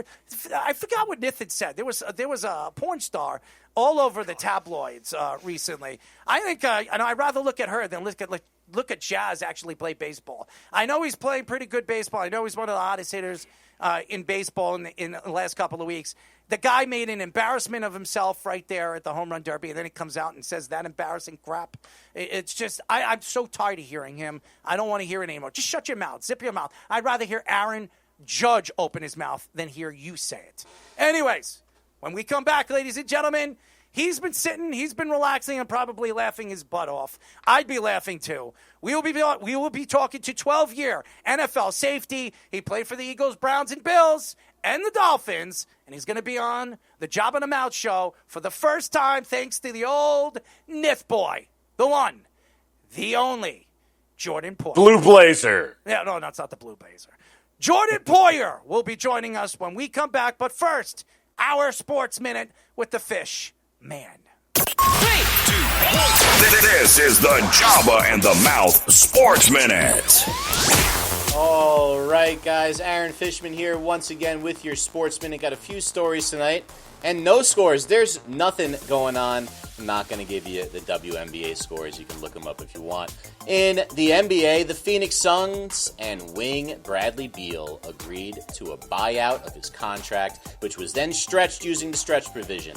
Beal then signed with the LA Clippers on a 2-year, $11 million deal. Beal will be united with James Harden and Kawhi Leonard in LA in what may just be the right names a few years too late for the redheaded stepchild franchise of Los Angeles. The Suns will carry just under $20 million in dead cap on their books for each of the next 5 seasons just to get out of the deal with Beal. The Suns are now under the second apron and have $8.8 million in room under the first apron this year. Beal, who was once considered an elite all-star player in the league, has fallen off considerably since the talk of the Phoenix Big Three of Durant, Beal, and Booker. Only Booker remains as the Suns will now rebuild, although we'll have a nasty $20 million penalty to remind them and their fans every year of their many mistakes with what was a finals team in 2021. In the world of golf, some interesting news is coming out of Oakmont Country Club in Pennsylvania. Apparently, after missing the cut in last month's U.S. Open, Wyndham Clark destroyed a locker in frustration. Now, Oakmont has banned Clark from their country club until meaningful contribution to a charity selected by the Oakmont Country Club Board and undergoes counseling and or anger management therapy. Several of you have inquired about the situation involving Wyndham Clark and the steps being taken in response to his recent behavior, President Club said in a letter. Following multiple discussions with the USGA and the OCC board, the decision has been made that Mr. Clark will no longer be permitted on OCC property. This decision will remain in effect unless formally reconsidered and approved by the board. Clark also threw a club at the PGA Championship in May that damaged one of his own sponsors' signs. A rough season for Clark, the 2023 U.S. Open winner, who has now seen his ranking fall to 28th in the world. And finally, the San Francisco 49ers may have hit it big in the 7th round this year, selecting guard Drew Moss. While 7th rounders usually struggle to make the team in the NFL, the 49ers and the world found out they certainly drafted a brave one, as Moss went to Instagram official with his college girlfriend, Maya Lesnar. The two Colorado State alumni were decorated athletes as Moss played for the football team, while Lesnar became the women's national champion in the shot put. The bravery part is the Instagram official part, with the daughter of the one and only daughter of the former reigning, defending, undisputed WWE and UFC champion Brock Lesnar. One can only imagine the level of bravery that the 49ers rookie must have exhibited meeting his new girlfriend's father. Now, if Moss can play with this kind of confidence, the Niners may have gotten another 7-round steal, a la their quarterback, Brock Purdy. Guys, we are streaming live on TikTok, Twitter, and YouTube on our Jabba in the Mouth handle, and on Facebook and Instagram under the Worldwide Sports Radio Network handle. Keep downloading on Apple Podcasts and watch us there and on Spotify, now in video. Make sure to like and subscribe to all the shorts, reels, and TikToks and longer videos you see from us throughout the week. Now back to Errol, Jabba, and Speedy for our guest on Jabba and the Mouth. Any questions? What is this? We're back. This is the Jabba and the Mouth Show. Jabba likes my shrimp cocktail. Duty Dodger. I like anal. You know, my board was sticking a little bit. It's been sticking for the last couple of shows. Snatch. I'm trying to get this thing moving. But anyways, you're listening to the one and only Jabba and the Mouth. I'm a little lost today. It's been hot. It's now thundering and lightning over here in Long Island, New York. So bear with me. Hopefully we don't lose any electricity. I don't want to lose Jordan. I know he's sitting carefully. It looks like he's in his basement, but hopefully he's not. Ladies and gentlemen, you can call us at 631-672-3108. As you know, I'm Errol Marks, my co-host Jabba and Speedy. Go to our website at www.worldwidesportsradio.com. Check out all our shows throughout the week, including Jabba in the Mouth, every single Mondays and Wednesdays at 7:30 p.m. All you have to do to tune in and check out our local listings for all our shows is go to our website at www.worldwidesportsradio.com. I got the bubble guts. Ladies and gentlemen, our show is brought to you by the one and only Ice Shaker. Yes, ladies and gentlemen, if you go to iceshaker.com and shop all their official license collections from Star Wars to Marvel and so much more. Enjoy free shipping when you spend $50 or more. Go to iceshaker.com and check out all their great products and deals. And ladies and gentlemen, if you want to go to Ice Shaker and you go to the .com, you can get your own Buffalo Bills Ice Shaker. And maybe if you like Jordan Poyer, well, you can get Jordan Poyer's nice, beautiful mug on the back of it. Ladies and gentlemen, if you like, I don't know, Jaden Daniels, and you want your Washington, Commanders, one and only Ice Shaker, you can get Jordan Daniels, wonderful, beautiful mug on the back of your Ice Shaker. Ladies and gentlemen, if you want your Jabba in a Mouth Ice Shaker, do not get the white and gray one, as it is absolutely ugly as sin. I'm not going to blame Ice Shaker. I'm going to blame Jabba, a.k.a. the one and only. Yes, you're ready for it. Joba. That's right. Joba. Joba Chamberlain. I'm just kidding, Joba. I mean, Jabba. Johnny's going to kill me. Ladies and gentlemen, he's been waiting calm and carefully. 12-year NFL vet, safety, the one, the only, Jordan Poyer. Jordan, what's up, buddy? How y'all doing, man? I honestly, I don't know how the hell I got here. Nitham, what's his name? Nith, yeah. Him and I like anal. We accidentally ran into each other, and then all of a sudden now, here we are. You guys seem fun and cool. I've never heard of your show, Joba. I watched you growing up a couple of times, pitching for the Yankees, and big baseball fan back in the day when I was growing up in high school. But yeah, it's I'm excited to be here and excited to chat. Well, I will say this: he hates being called Joba. So I do that purposely. Well, my fault, brother. Don't worry. You know what? I've been called worse, fam, so I'm good. For sure. What do you like to be called? Just not late to dinner. It's fair. I like that one. Well, he's definitely never late to dinner, as we all know. Yeah, for sure. Hey, I'm smaller than I was when I played right now. I know. I'm messing. Listen, I'm just messing around with you as I always do. And Jordan, if you actually listen to this show is a little crazy. We get our content. We talk a lot of football, baseball, hockey, basketball, mixed martial arts. We are very knowledgeable what we're talking about. But the whole point of this show is to have fun. When we get guests on the show, we want people to feel like they're at home. Hanging out if you're in a lunchroom with your boys in high school, you could sit, have a little fun with us, grab a drink, as Job is probably doing right now, or grabbing a sausage, which Speedy likes them thick and, dark, as he always tells us, and long, right, Speedy? Length doesn't matter. There you go, Jordan.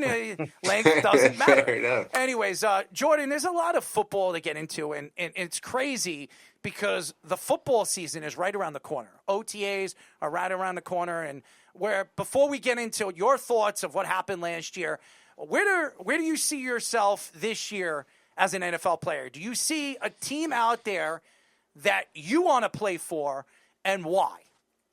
The Bills, and not necessarily like, I've gone back and forth with this. I spent 12 years playing the game I love at a very high level. At this point in my career, there's really nothing left that I need to prove. I'm enjoying this off time. It's the first time really in my whole life that, I've been able to kind of sit back and not have to be ready to go into training camp next week. Right now I got messed up fingers, dude. I got shoulders. I got, just a lot of things on my body that would prohibit me from playing, 17 games in a season because the season's long. And, the idea of going back to Buffalo and retiring a Bill would be spectacular. Whatever that looks like, I'm not sure. If there was an opportunity for me to come, they needed a body to come in and even, I call it get on the Micah Hyde plan. Micah Hyde came back there last year and, he just helped the young guys get ready to play. He was on the practice squad, and I don't have, there's nothing about me that's, I'm going to go there and, feel like I got to go take someone's spot. I really just, I've had, there's been some conversations, nothing's in stone, but it's, obviously something that it could be a possibility, but I'm at the point in my career, dude, like, last year it was super tough on me. It was tough on our team, but just me in particular, just being in Buffalo for so many years and being in that culture, and then going to Miami and, it was great dudes on the team. It was, I have created relationships on that team that I'll, have for a lifetime. It was just different, and it was, the team was different, the culture was different, the staff was different, the way they interact with you, and, you can point fingers all sorts of here and there's, and, I, like I said, I know a lot of homeboys on that team still that I do wish, nothing but the best for, but, it took a lot out of me, took a lot out of me mentally, physically, and, I'm at the point in my career again, like I was an all-pro. In 21, I was a Pro Bowler. In 22, I had 24 picks in my career. Like, I was a 7th-round pick, from Astoria, Oregon, a small town in the mouth of the Columbia River in Oregon that really nobody even knows where it's at. So, to say, I probably shouldn't. If you would have thought 12 years ago I'd played 12 years in the league, people probably would have laughed. And so, I'm blessed to be where my feet are. I can't complain at all about, I put my blood, sweat, and tears into this game. But to be able to give back to the game in some sort of manner, to also be able to kind of close that chapter on my football career, as a Buffalo Bill. And again, that's not necessarily, it's just helping guys, get ready to play. Giving them my knowledge. I've learned a lot about the game of football over the years, and just being able to give back in that way would be, ideal. Fantasy world, yeah, absolutely. But right now, I'm right where my feet are. I'm kind of, in a way excited that I don't gotta get ready to go hit somebody next week. And I get to just kind of. You want to hit somebody? I got Speedy. I'll hold him down. You can beat the hell out of him. Nah, bro. We'll hang him up as a pinata. Jordan, we'll hang him up as a pinata. You could probably just hit me without somebody holding me down. That's not hard. I love Lisa Ann. I'm smaller than Nicholas. Bro. Well, somebody's got to do it. You, I've been saying this over and over and over again. When you look at the quarterback position, Josh Allen won the MVP last year. A lot of people were questioning it because of what Joe Burrow did last year. Joe Burrow had put up numbers that we haven't seen a quarterback do ever. And then you have guys like Lamar Jackson that's putting up the numbers every single year. Remember, you got to ask him the question. I will. Why is it that everybody last year thought that Josh Allen was the best quarterback in the league? And why do you think he should have or shouldn't have won the MVP? I'm always riding with Josh. There was a clip of me after I had signed with the Dolphins. I went out to Buffalo, and there was a big Micah Hyde had a softball tournament out there, and he gave me the mic to just kind of say my goodbyes. It was a cool way to say my goodbye to Buffalo, and I had mentioned even then, like, look, you guys got the best quarterback in the game. Like, I truly believe that. Not even just, yeah, okay, maybe a little bit of bias, but like I've seen Josh when he came in as a rookie and seen, how much he's put into the game, how much he's put into himself and even just not even just bettering himself on the field, but off the field too. Like, he's so much more mature. He's really come into his own, and he's a competitor, dude. Like, I've golfed with him. And he just doesn't like to lose. Like, this play right here, like, like people might be surprised, but like, if Josh, like, that's just him, dude. And like, I don't see any other player, any other quarter. Yeah, Lamar Jackson might, okay, right, but like that Josh is also slanging that thing down the field, standing tall in the pocket, escaping big guys. Like, he does it all. I was watching Mike Vick highlights the other days, and he talked about like the quarterback era changing, right? Like the quarterback used to be under center, drop back. You guys remember used to watching football back in early 2000s and, late 1999. And, now like you kind of look at Mike Vick and the way that he really almost changed the game, right? You want a quarterback that can move around in the pocket, that can escape and extend the play. That's really where most big plays are made, where a quarterback is able to break off a tackle and extend. I mean, this was my first NFL game ever right here. That was the first play of the game too, which is crazy. I was a Philadelphia Eagle. I started at nickel that game. That was the first play of the game. That's crazy. But like to be able to throw the long ball, man, and to be able to like make people miss and in the middle of the field and just play backyard football the way he does, like I might be a little biased, but I just don't see anybody else doing what he does, and I do feel like he definitely deserved that. So I want to go back to the quarterback you played with at the start of your career, too, and a guy in Johnny Manziel that was quite a personality, too, in Cleveland, and obviously had the off-the-field issues, so his career didn't last as long. But now I was spoken saying the NIL money is going to make him where more guys get paid more than in the NFL, too. So what was he like on and off the field, and what are your thoughts to those comments and NIL in football now? Oh, man, that's a loaded question. Johnny at the time was young, too. He was coming out of Texas A&M, and again, when you're young and you get, thrown X amount of money and you feel like you have the world figured out, and I'm sure he'd be the first one to dumb, and full of cum, as we all say. Right, and seeing his evolution now, seeing where he's at now, and the state of mind that he's in now, state of awareness, and I have conversations with him every once in a while, every blue moon. But just, knowing that he's in a better place he is now than he was in Cleveland, because Cleveland was wild, dude. We were sorry, and we were just a bunch of dudes that just went out and partied all the time. Like, we just went out all the time. Barley House, we went to Rumor, we went to the casino. Hey, Barley House, I played for the Indians. Barley House went.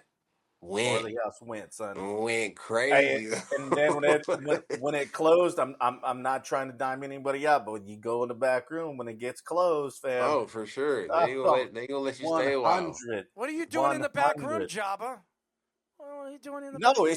it's literally a back bar where it's like it's just like all of private. us, like it's more players private. in private, where we're just like all of us are just chopping it up. Like, I'm sure you're gonna chopping it up. you're gonna have Browns guys. You're gonna have baddies in back there. You're gonna have it was crazy times.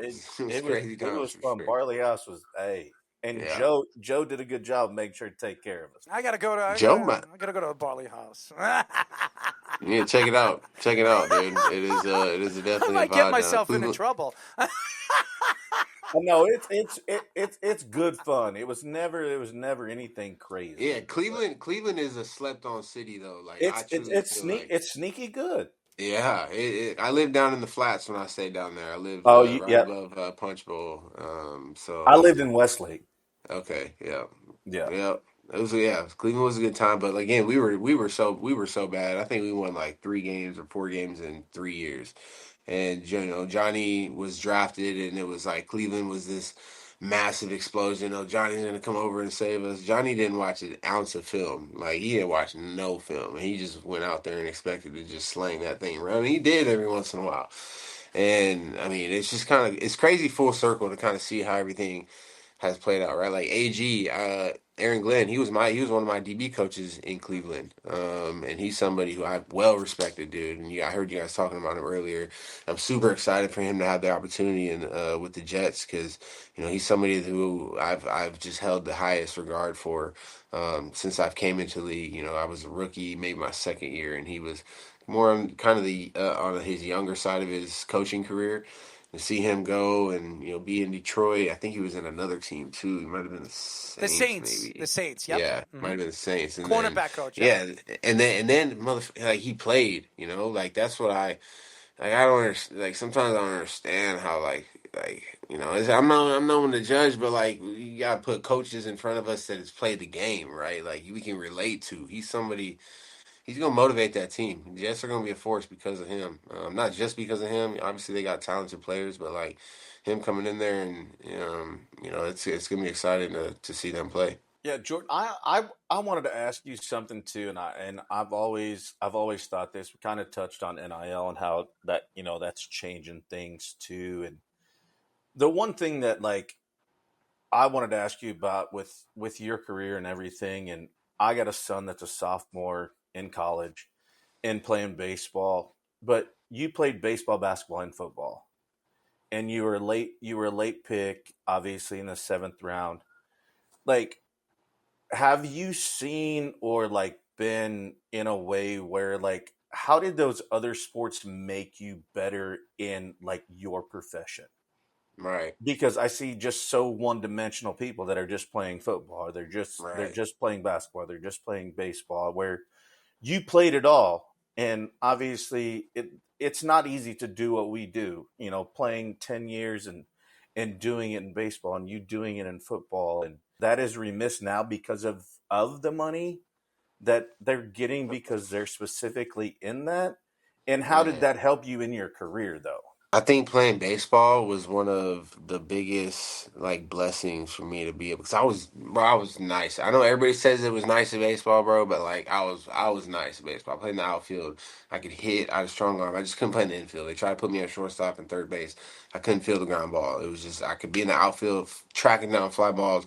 And like that's where I do believe that it transitioned over into tracking the football too. Like I'm able, I returned punts a couple of times in my career, but to be able to track a football, like that's an art in itself, right? Like not everybody even you see out there on Sundays has the talent to be able to really track a football, right? Because there's, like I'm sure you've been out in the outfield before, like where you get a ball off a bat and it's like, holy fuck, like That alone is an art too, and right. And if you're able to kind of read, I played right field and center, so I had to know the pitch. I had to know, what he's throwing, so that I had to obviously know the hitter and get a jump off the read or off his swing, off the pitch.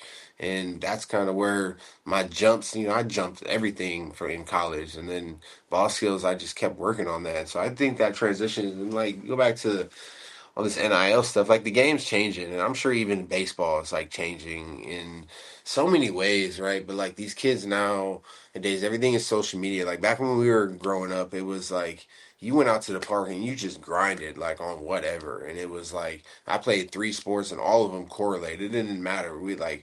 You're training for all 3 sports. You're not training for just one damn thing, which is like what kids do nowadays, and like that's fine to a certain extent, but it's like, dude, like I just feel like you're missing out on so many more just attributes that you can gain just by like extending your knowledge of different sports, right? And like, for me, baseball came easy. Basketball, my mom just made me play because I was athletic, but football was like where I dominated. Baseball I dominated too. I was actually a nice pitcher too. I had a fastball and just a 12-6 curveball, knuckle curve. That's all I threw. But baseball, I didn't have as much fun playing baseball, and that's I played actually a year at Oregon State, baseball and football, and that actually was really tough. I didn't have like females doing my grades and stuff, which I should have had. Like I don't know why. Tutors like in North Carolina. Yeah, I don't know what I was. I did have that in college, so I was good. Oh, so you're a cheater? Yeah, like Job as a cheater. No, that's not cheating, bro. The school system is ridiculous. Hey, if you ain't cheating, you ain't trying. You ain't trying. So like, and C's get degrees anyway. So like, I don't know what we're even talking about. So kids, like Jordan, but like So when kids cheat. that comes down to it, Cheat and kids. it's I'll never forget the one article I read about Christian McCaffrey and how he said, if I didn't play those other sports, I wouldn't have been as good as I was. 1,000%. Because it not only like, and I think it goes deeper than just how we resonate of lateral movement, of reading balls, of doing those things. Because Jabba likes But to it's- read balls. We all know that. He likes to read a lot of balls, right, Jabba? Is that true? But it's everything tied together though. Like it's and it's clubhouses, it's locker rooms, it's right. It's all all of that. that It's of being experience. better. When you're just in one dynamic, like you're only stuck in that. And I don't know if you saw this as much as I did, but like you knew the dudes that like either had it or didn't have it, because like obviously baseball is a little different. You get kids out of high school. Well, they didn't have to be in an astronomy class to follow their degree, where they didn't care about baseball, they didn't care about football, they didn't care about basketball, where you had to work with them. So you had to like get out of your comfort zone, where you see these high school kids, that's all they know. They were living with mom and dad, and now they're going to do this, and they just got a 7-figure contract as a signing bonus. Right. So did you ever notice like how people were different in that way? Yeah, I mean, I got that, and that's what I'm saying. Like the game is even changing now, right? Like because one of my buddies, he's a coach. I'm not gonna say where. I played with him in Buffalo. Now he coaches in the collegiate level at a Division I collegiate level, and he's going and I saw him 2 weeks ago. I'm like, hey brother, how is it? He's like, bro, like I can't coach these kids. Like they're making more money than me. Like, what do you say to a 18, 19-year-old kid that feels like he knows everything about everything because he's making a couple $100,000? Like in his mind, I'm rich, brother. Like I don't need you. Like I just go out here and play cover 4. And so now these kids are coming into the league.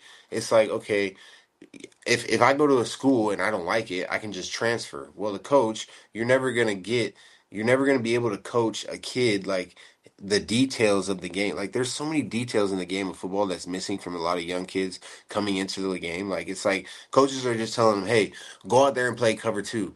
Okay.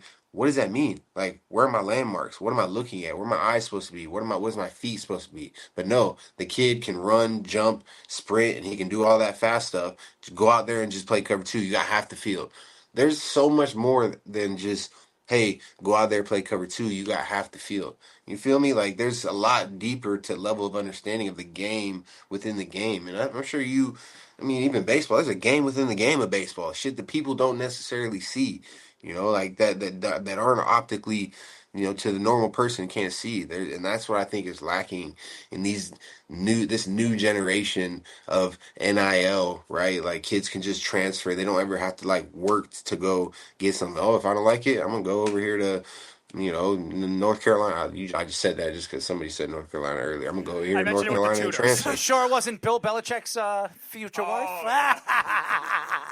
A lot of respect for Coach Bill, so I ain't got nothing bad to say about Coach Bill. Well, I'm not saying it. I'm just talking about his wife or his future wife. I ain't got nothing bad to say about Coach Bill. Oh, I'm trying to get it out of you. We're not throwing anybody under the bus here. We ain't doing that. We are talking a 12-year NFL vet. He played for the Eagles, the Browns, the Bills, the Dolphins. Jordan Poyer. Now, Jordan, there's a lot of – we've been going back and forth, and we were kind of arguing what is the most important positions in football. And I gave 5.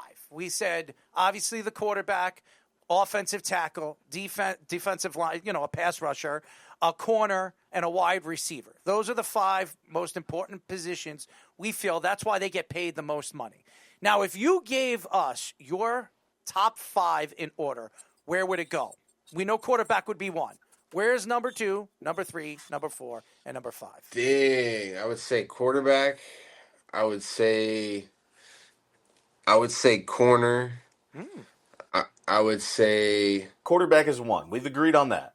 It's got to be a defender too, and I'm torn between a corner and a pass rusher.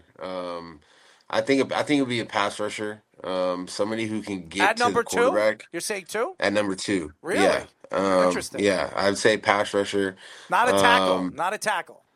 I would put tackle. You're saying an edge guy? An edge guy. Saying an edge guy, yeah. Yeah, an edge guy. And that's very close to a tackle. Jake's going to be happy right now. I would say that's very close to a tackle. So that's then 3. And you said there was obviously wide receiver. Corner, wide receiver. Fuck, dude, because I would say corner. I would say corner because, like, okay, and this ain't got like Josh has good receivers. Like, he doesn't have nobody that's like like you would consider like the top 2 in the league right now. Right? I love when we can do this, Jordan, and when we talked about this, we can get a 12-year vet that is questioning himself on what is the most important. And he's been at the pinnacle of what he's played. Like, this is because there's a lot to go. There's a lot that goes into it, right? You say the top 5. I mean, that's fucking. Well, because the NFL, you're cutting me 6 players short. They're all fucking. You got all. But Jordan, all guys got. But Jordan, these are the reason why we're saying that is because these are the guys that are getting paid the most money. So when 100%. You're looking at it, the tackle, what the tackle does is protect the quarterback. If the quarterback doesn't have a good tackle, he can't get the ball off, and then you need a pass rusher to get at the quarterback.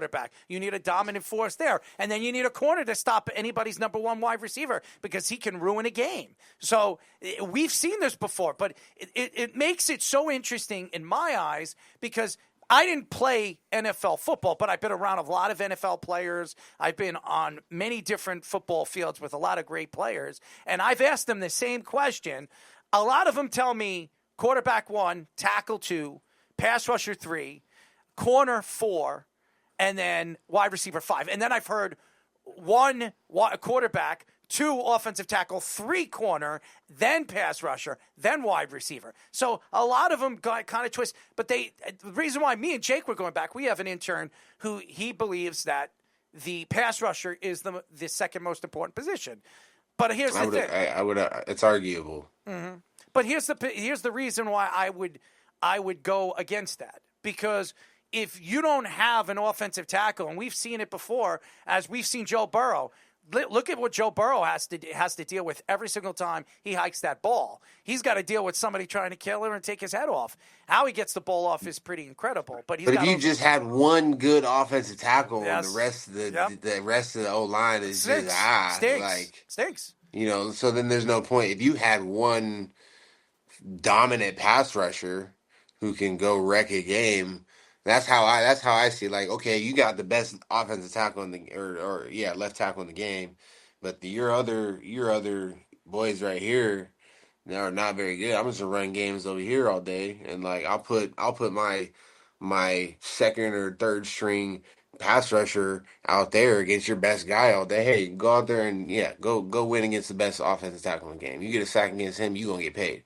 But okay, now you have the best pass rusher in the game. Even if it's the best pass rusher versus the best offensive tackle, I'll take my pass rusher all day, every day against the best tackle in the game. Here's why That's just how I see it. Here's how I'm going to argue with you. Okay, you're gonna double team them, but now I'm gonna open it up right up the middle. 49ers. That's the cat and mouse game that you got to play. We got the 49ers, right? The 49ers for years have had Trent Williams, right? He's been the best tackle in the NFL.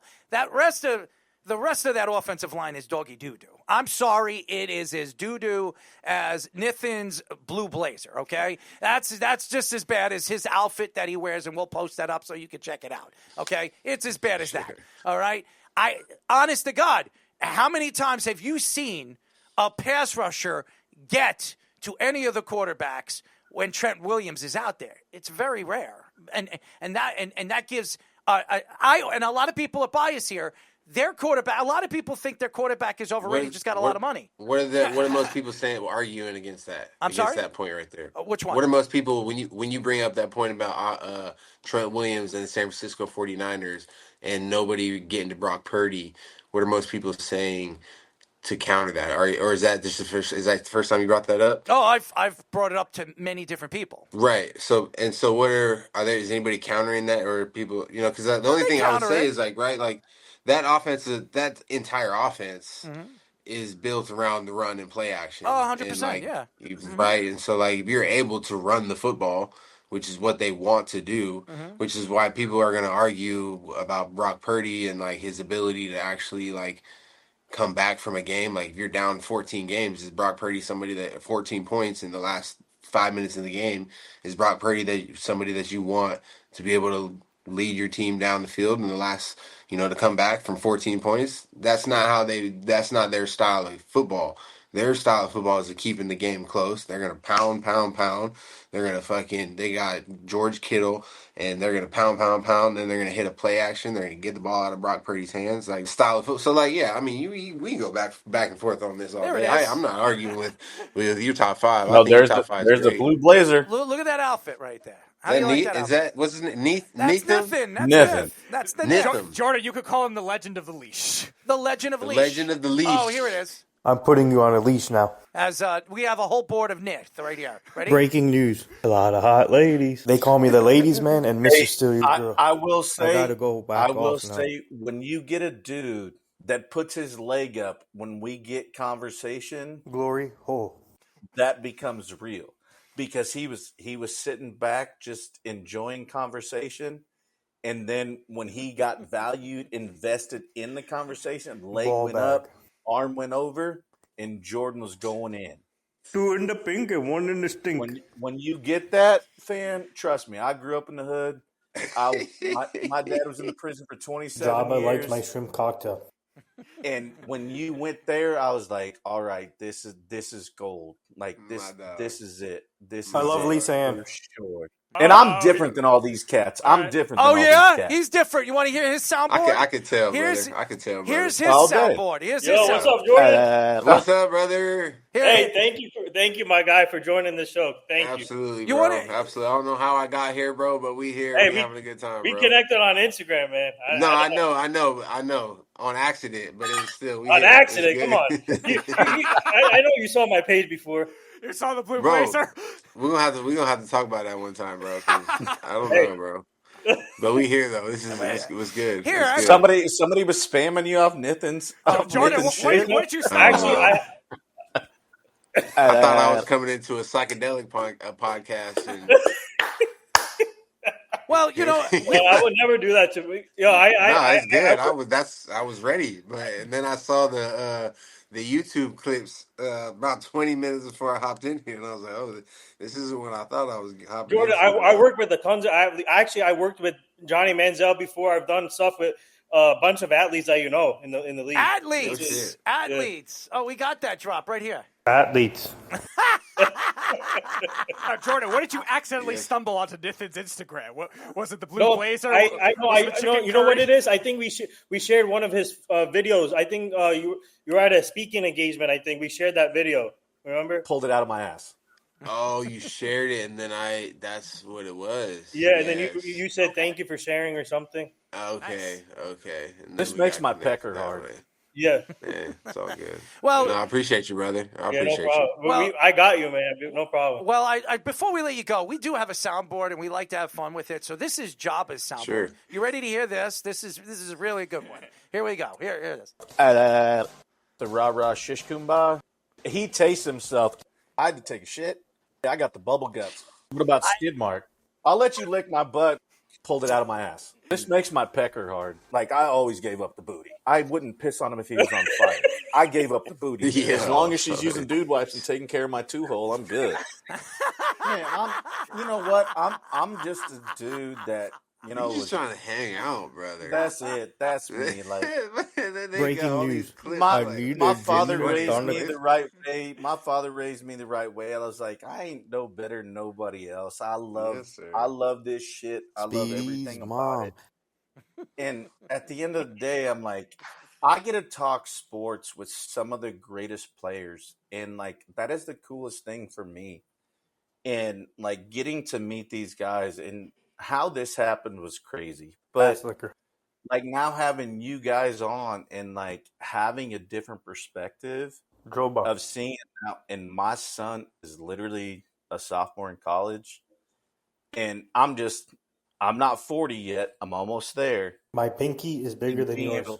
But like when I see certain things and like I know dudes, and we know them. And when you get comfortable and you start doing shit like this, you're like, all right, we in here. Yes, sir. I grew up different. When we get in there, that is anal. the most fun part about all we do. Jordan, you have been so great, man. I've watched your career, and I appreciate you saying you've watched mine as well. But man, you know what? It's always one of those fun things to you, and you said this as well. It's like I'm not worried about a week out having to go tackle somebody, and now it's like I got to go watch my son's game. Like I don't have to do that anymore. Well, because we've done what we've done. You know what I'm saying? Well, right. I didn't be proud of that. I did what I did, especially laying one. I let one go. Hopefully nobody smells it, but nevertheless, we really appreciate all the time that you gave us, Jordan. You stayed on a little bit longer than I think you wanted, but we're happy to keep you on. Listen, Nathan was like, remember, 20-minute mark, 20-minute mark. No, it's good. Hit that 20-minute mark, It's right Mr. on time. Mark. But we love you, man. Right on time. I had a lot of fun. I really did. I had a lot of fun, and let's do it again sometime. Maybe mid-season we check back in with each other, see how those top five are coming again. Yeah. We might have to now that we're aware, maybe let's reevaluate, see how the season goes, see how the game changes, and we'll check back in. Including Errol's favorite left tackle, that was your teammate, Deion Dawkins. That's right. Enjoy. He's a great motherfucking dude, man. Yes. Great motherfucking dude. I like a lot of different people, but not like you, Speedy. You like that sausage, as we all know. The dark, thick, salty sausage, right? Yes. See that? Jordan, he likes it. He finally didn't bring up size, and you could actually get a good answer. I'm not judging. Jordan, we love you, man. Keep up the good work. Hold on. Before you go, how long do you think you're going to decide if you're going to make a decision or not? That's a good question. Just, I have had multiple conversations with the team, and the idea of me going to training camp just doesn't seem like I need to be banging my knees like that. And so, I'm gonna stay in shape. Might need to put a little bit more armor on just in case. The idea of going out there and if I'm on the practice squad, if I'm just helping around, I'm not sure what I'm gonna make that idea. I am going to Brazil July 31st, I'm taking a retreat out there with my mom. I'm going to kind of sit with some of these thoughts and emotions a little bit to kind of see where I'm at and then make a decision after that. And so right now, again, I'm just where my feet is. And, I'm hanging out with my daughter and my wife. So that's dope. Not How really old's your rushing daughter? much. She's 8. 8. Shit, Yeah. my son's 19. Yeah. Well, he's causing me gray hairs every day. Yeah, I'm pretty sure I'm probably not too far behind you, brother. Yeah, well, guess what? He's causing him gray hairs, and Jabba's causing me gray hairs. So it kind of works in in every motion as the motion reads together. As I want to just grab him like this, Jordan. Grab him like this. Anyways, Jordan, we love you, man. Keep up the good work. Yeah, appreciate you guys. Absolutely. Yeah, absolutely. We'll talk soon. Absolutely. Thank you so much. Appreciate you, bro. Yeah, peace. Love. Jordan Poyer. Fantastic. Great interview. That was dope. Good get, Knit. The Knit Man. As we all say, he is... Cooch. The cooch of the show. As we all know. It's a wonderful thing. Some people lost and some people aren't. All right, ladies and gentlemen, our next segment is Tic Tac No. Tick. Morris, right in the butt. What? Tack. We get the prizes cheap because they're stolen. No. No!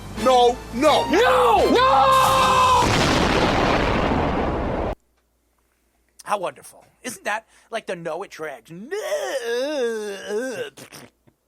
Somebody's got to let it go. Somebody is. Great job, guys. That was awesome. Look at Speedy over there. I mean, the dancing sensation over there. I mean, this guy, he just rocks on. And then you see the back of my blonde-ass head. It's always wonderful. Nith, send me Jordan's number, would you? Number? Yeah. All right. Well, we could do that after. Let's. All right, Speedy, start it up, man. All right, well, let's start with the New York Jets. With the big news with the New York Jets, obviously, Sauce Gardner is the most recent Jet to be the highest paid. You could join us player at his position. Who was the last Jets player before that to be the highest paid player at their position when they signed their contract? Say that again one more time. So, obviously, Sauce Gardner is the highest paid corner now. Who was the last Jet when he signed his contract to be the highest paid player at their position at the time? Brett Favre? Nope. No. Damn it. He wouldn't have been making top dollar at that point. Well, I thought they got him over here. I was like, all right, well, I'm out. Who was the last Jet at his to position? be the top paid player at his position? At his position. By the I don't think Jets. this is right. Darrelle Revis? Nope. No, it wasn't Darrelle Revis. No. That was the obvious one. I was like, I wasn't going there. Revis was at the time, but there's somebody more recent. More recent than that. So Revis goes back to all right. You said top paid. That's like 2011, 2012. So it's going to be the highest after paid that. in the entire league at his position. Okay. It wasn't Mangold. It was. Who did they have was that good? That's what all that came to mind was Revis. It wasn't Sanchez. It wasn't. No, it wasn't Sanchez. No. Mark Sanchez. That's funny. Well, I'm just throwing names out. All right, I've got a name for you. What do you got? Brandon Marshall? Nope. Good guess, though. That was a pretty good guess. Offensive, defensive player. Defense. I think I know who it is. What do you got? C.J. Mosley. That's correct. Oh. Of course, Errol gets it right. Of course. Oh, I remember that. 2019. And it was a late sign too. Yep. He was the highest paid middle linebacker for about a year. Yeah, it was a late sign too. I think middle linebacker is the most underrated position in football. It's Levante the David has been that in the same way after he had Derek Brooks and Barrett Ruud. Yeah, Levante David actually I think never was the highest paid, but he was always one of them. I think the guy I think the one that took him over for briefly was Deion Jones, and then he got traded. Yep. And then I think middle Eric Errol. Yeah, let's go to the middle. Well, the middle. Speedy, you know where lots of David went, right? Yes, you made that very clear many times where he went. I wonder where he went. Okay, let's move on. We'll go to the MLB. And who was before him too? It was Barrett Ruud. After Derek Brooks. Barrett Ruud was pretty good too. Yeah. All right, let's go move on. So the last time an All-Star game went to extra innings in 2018, the winning pitcher of the American League actually pitched this year on the National League side. Who was it? So that'd have been 2008. 2018. 18. I don't even know who was on the roster for the National League. I don't even. It was hold on. 18. So the winning pitcher for the American League was on the National League roster this year and pitched in the game. Blake Snell? Nope. No, it was Chris Sale Sale. hasn't been pitching all year, and Sale's out. He's a kid. He's trying to answer. That's his guess. That pitched in the last one? He pitched. That pitched yesterday. this year Yes, he pitched in the yesterday. for the National League was the winning pitcher in 2018 for the AL. For the American League. So, But he was in the. He pitched this year for the National League, and he pitched in the game And he was the winning pitcher? in 2018 In for the 18. American League. so he would have came in late. I'll tell you right now if I saw the roster. It's a relief pitcher. It sounds like a relief pitcher. Yeah, it's always going to be relief pitcher because nobody goes that far to even get that. Oh man. Oh, I think I know who it is. Go for it. I'm not the 18 would have been like 2 years after I retired. It was. I'm like just blanking. Yeah, I'm not. On who I'm played last night. doing the same thing. Aaron, you're in. You can make a guess. Just Was it Edwin Diaz? He's right. There you go. Aaron, Oh, go wow. ahead. That was like his first or second year, I think. I think it was his second year as a closer. It was his first Yes. really good year, and then he was Wow. and then Good guess. That was a good and then guess. he was traded the next year to the Mets. Along Yeah. with, obviously Robin. I know it's either his first, second year. I remember that. I was gonna say Chris Sale. That's what I was. Sale didn't. That's didn't where play, I though, was too, but he didn't play. because he's hurt with a rib. All right, we'll give you Goody's avatar, Aaron. Where do you want to go? Why don't we have avatars for them yet? I'm Where's the sorry. first one? The first one's in the middle. We got the middle. The middle. He always goes middle. So then this left middle, right where you had it. Right, yeah. Here Right we go. All right, Speedy. Ask us one of your harder questions if you want to survive. All right. So we'll go to my one basketball one. So when Mark Walter bought the Dodgers in 2012, the Lakers, after Kobe, their second leading scorer was a big man. Who was it? In 2012? In 2012. So Kobe was the leading scorer. Who was the second? I think I got it. What do you got?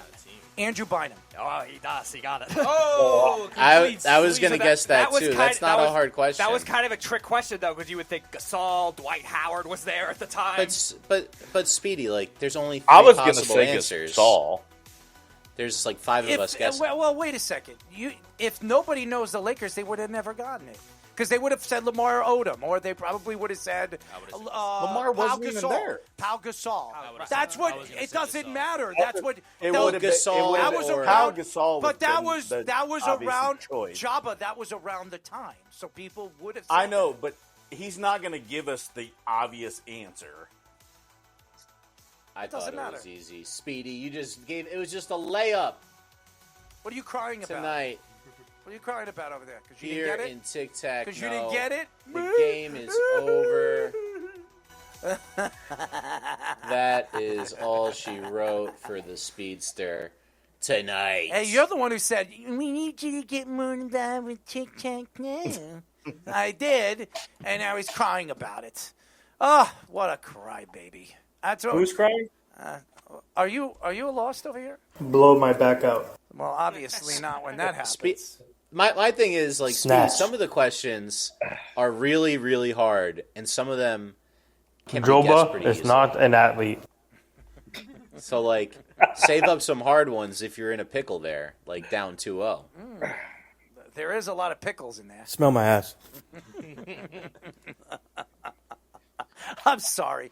Oh man, I'm snorting now. I'm snorting like a pig. Speedy, you know all about pigs, right? In what way? In many different ways.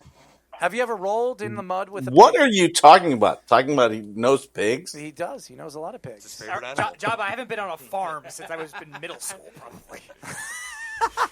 But you can come to my ranch whenever you want. Right. I don't care. I will keep that in mind whenever I I get. have Speedy, no would sack. you? I What would be your no favorite role woody. on a farm? I eat nothing. What would you do on a farm? What would you like to do? Nothing. I don't like Milk any a of cow. I would like to milk a cow. I don't want to milk a cow. Jabba, I will keep that in mind if I ever have enough to consistently be able to fly out, because I do owe a trip to Wichita to see Wes. Give me So that chicken curry. I'll go to you after that. I will pay for it. It doesn't it doesn't matter. I'll pay for it. I need Brittany also. Speedy, have you milked a cow before? Well, if you, I don't know if you would call her a cow. Have any of you ever milked a cow? No. That was a good one, Errol. Nathan, you haven't milked a cow?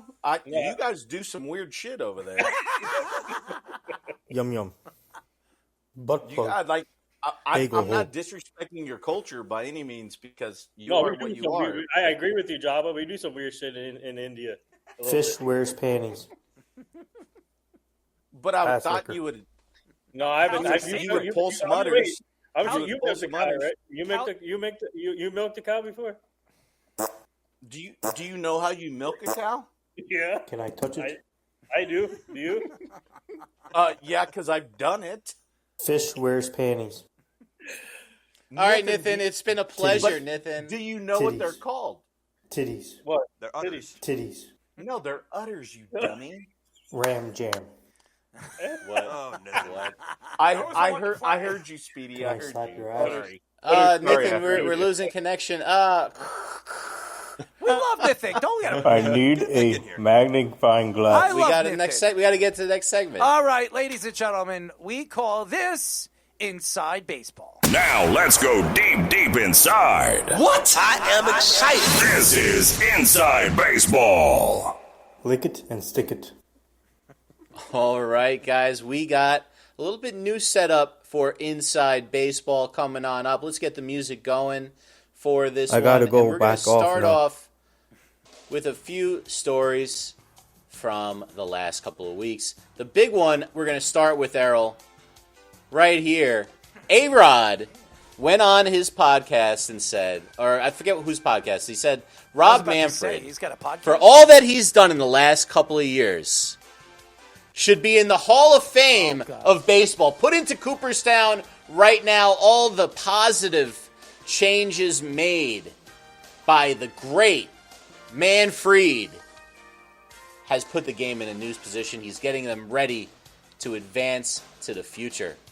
Errol, how do you feel about the great A-Rod statements here? Well, A-Rod must be getting on his hands and knees and giving somebody a blowjob, because there is no way in hell Rob Manfred should be or ever go to the Hall of Fame. And maybe he believes that Rob Manfred will actually push him into the Hall of Fame, because he was the same guy that screwed him, and he was one of the guys that really brushed him under the rug when it all came out and open. That guy is a complete moron. There's no reason why anybody should believe that Rob Manfred should ever go to the Hall of Fame. And it shows you the incompetence of A-Rod. A-Rod obviously doesn't know the game anymore, and maybe he's lost in translation, or maybe his head's so far up, the one and only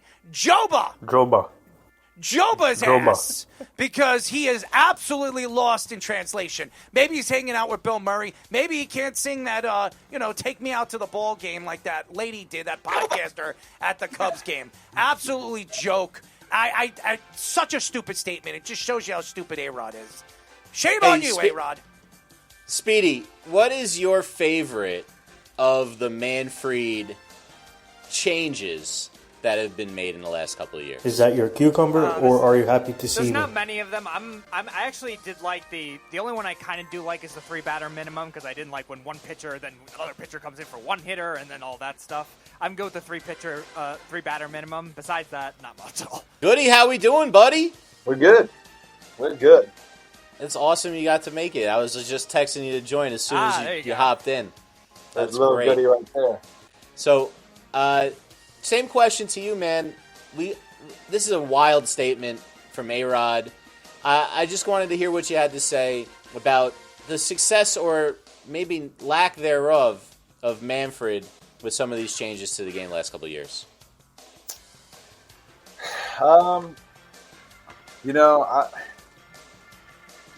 I don't think a lot of people are his biggest fan, but I will say watching a baseball game in under 3 hours as a fan is pretty awesome. But I'm a traditionalist when it comes to this. I do like the loogies, the left-handed one-out guys that would come in. I'll play with a lot of those guys prior to the change that was made. So I do like the chess match and having a left-on-left matchup come in for one or two hitters and then be taken out. I know that brings the game, it makes the game a little bit longer. They have a 3 in front of the hour mark instead of a 2, which not a lot of people really liked. But at the end of the day, baseball it shouldn't be on a time limit. It's one of the only sports that are not on a time limit. And so I think it should have stayed that way. But that being said, though, one of the rules, I don't know if it was under Manfred or not, but I liked hard slides into second base. I know that they changed that, and I also like the plays at the plate. I brought that up to Brian McCann in 2015, and he immediately responded, "Well, you have Giancarlo Stanton running down third base, and see how you coming from third to home, and see how you like standing in front of home plate guarding it." I said, "You know what? You're right." So I guess for player safety, that's probably a good rule that he's implemented. Aside from that, though, I mean, I don't know. Hall of Fame. I'm not gonna comment too much on this. You're gonna put him in the Hall of Fame? Yes or no? Would I put him in the Hall of Fame? Yes. Would you put what? him? Yeah, exactly. I rest my case. No. A-Rod's on drugs. What a joke. What the freak is he drinking? I was about to say something else, but he must be drinking something. Maybe he's drinking Manfred's cum. You brought up players that don't want to throw himself under the bus. Josh Towers did. Mensch did. I can name players that you can compare to yourselves. Every one of them attack. I could go to NHL players that have attacked Gary Bettman over the line. Chris Chelios was on NHL, what was that? Saturday night or Sunday night, who came and took shots at Gary Bettman on some of his draft, the way he set up his draft. Let's move on to a more universally solid story here. You mentioned it earlier today, Jabba, with the World Baseball Classic. Well, in 2028, we might not have a regular All-Star break. We may have Olympic baseball with major leaguers participating. It's in the same year. It's in the same year, and what they were talking about, this was both baseball and the Players Association. I think there is obvious interest for it to just have like an extra long All-Star break that year. And and make it so that everyone can play in this Olympic tournament. You would have more people participating than if you had an All-Star game, obviously. So how do you do both of them, though? You wouldn't have an All-Star game. You would do it, and this is also similar to what we saw the NHL is going to do, Errol, with the Winter Olympics coming up next year. So let's start there. Baseball in the Olympics is cool in the first place. Now we might actually get the best players in the world. How about that? I don't like it. I don't like it in the middle of a season, a baseball season. If you're an owner of a team, if you're a GM of a team, and one of those guys go out there and hurt themselves at the Olympics. Hold your breath. What are you going to do when it comes to a World Series? You're out there. You're spending all that money to win a World Series. You got guys like Max Fried. He's going to pitch for Team USA, and he throws his arm out. He throws his UCL out, and he's out for the rest of the season, maybe 2 years. Garrett Cole comes back, and he pitches for Team USA after coming back from an arm surgery or shoulder surgery. You don't want that. You don't want to put your players through that. And if I was an owner of a team, I wouldn't like that. I don't think this is a good idea. I wouldn't do it in the middle of a season. If it is in the middle of a season because the Olympics land that way, the players should not be in the Olympics unless they're retired or they're not playing Major League Baseball. I think it's a bad move for the MLB. I mean, I'm not going to disagree with what you're saying, Errol, because I think as an owner, like you said, you're paying these guys hundreds of millions of dollars for, the Olympics is one of the biggest sporting events in the world. And, you're going to get Aaron Judge, you're going to want Mike Trout, you're going to want and all those guys are going to be wanting to put USA slapped across their chest. But in the middle of the season, I'm not too sure it's the smartest thing. One, guys look forward to an All-Star break, and especially if they're going to have an extended All-Star break, I think they would put as much as winning an Olympic gold medal is what you want. I think winning a World Series is probably equivalent or even more so, because at the same time they're going to make a boatload of money and all in the playoff shares and all that. But as a player, of course, anytime I would get a chance to put on the USA and go out there and compete for my country, I want it. And on the flip side, though, as an owner, I can see their side is saying, let's not do that, and let's send, as they have in the past, our minor league guys. If it was in the off season, if it was in the off season, it would still be the same thing as an owner. Let's get into the Tampa Bay Rays. Were sold for $1.7 billion. They had a deal to make a new stadium. It fell through after Hurricane Milton, which destroyed the Tropicana Stadium. They're playing at Steinbrenner Field, which is single-A baseball field for the Yankees. Sits only 10,000 people. They got permission, if they make the playoffs, to host games there. It's the first time there's been a 10,000-seater for playoff games. Nobody goes to the games anyway, so it doesn't really matter. They're sold, and they may not stay in Tampa because they can't draw an audience. It doesn't matter how good they are or bad they are from season to season. People don't show up to their games. None. And it's been a big problem. They say they're going to try to keep them in Tampa, Errol. I don't see it. I lived down there for 3 years. I don't see it. Well, then. they're in St. Pete. If they move, I understand. It's a 30-minute drive one way or the other. Yeah, if they move to Tampa, where the Lightning are at, and kind of have like a complex where it's the Tampa Lightning, and then you have, the Tampa Bay Rays, then it could be a different story, and they would draw more because it's like a whole. Get them out of Florida. I mean, honestly, right now, I think Montreal is craving for a baseball team, bringing back the Expos. I think that's what they should do. It's a great baseball place over there. I've been to Montreal. They love their baseball. I think Canada could use another baseball team and bring back the Expos. I think it would be sensational. And they have a tremendous town over there of fans that still love the game of baseball. That's where Tampa should go. And I remember 2 years ago, where there was conversations that Montreal was actually putting a bid in trying to get Tampa to go over there. Do it again. I think it would be great for baseball, sending them back to Montreal and making them the Expos. I think that's a great idea. They're talking about doing an expansion team. I'm not sure. It also talks of like the Orlando Dreamers and all that. The biggest thing is Tampa Bay Rays need to stay in Tampa. That's fine. They just actually need to be in Tampa and not in St. Pete. That's what it is. If they're in Tampa and not St. Pete, and you have the complex, the Lightning and that, or whatever may be. But I think they'll draw a lot better because there are a lot of Tampa Bay Rays fans here. The problem is in Florida, we're just very distracted with a lot of other things going on. We have Disney World and Universal Studios and Busch Gardens and beaches. How about the Tampa Bay Lightning and the Florida Panthers that are selling out their games? They sell out games that Tampa Bay Rays do not. Nobody wants to go to a Tampa Bay Ray game. Nobody wants to go and watch the Tampa Bay Rays play. It's a fact of a matter. I could never afford to sit right behind home plate at Yankee Stadium, and I've sat behind home plate at the Rays game comfortably in the third row. Yeah, for like $30. It was like $45. It was a matinee game in the middle of the week, but it was still $45 to get those seats for a Major League Baseball game. And to me, the Tropicana Stadium looks like Nickelodeon studio for a baseball park. It's a terrible stadium. We're gonna do one more, and we're just gonna kind of give. We're in the middle of All-Star break right now.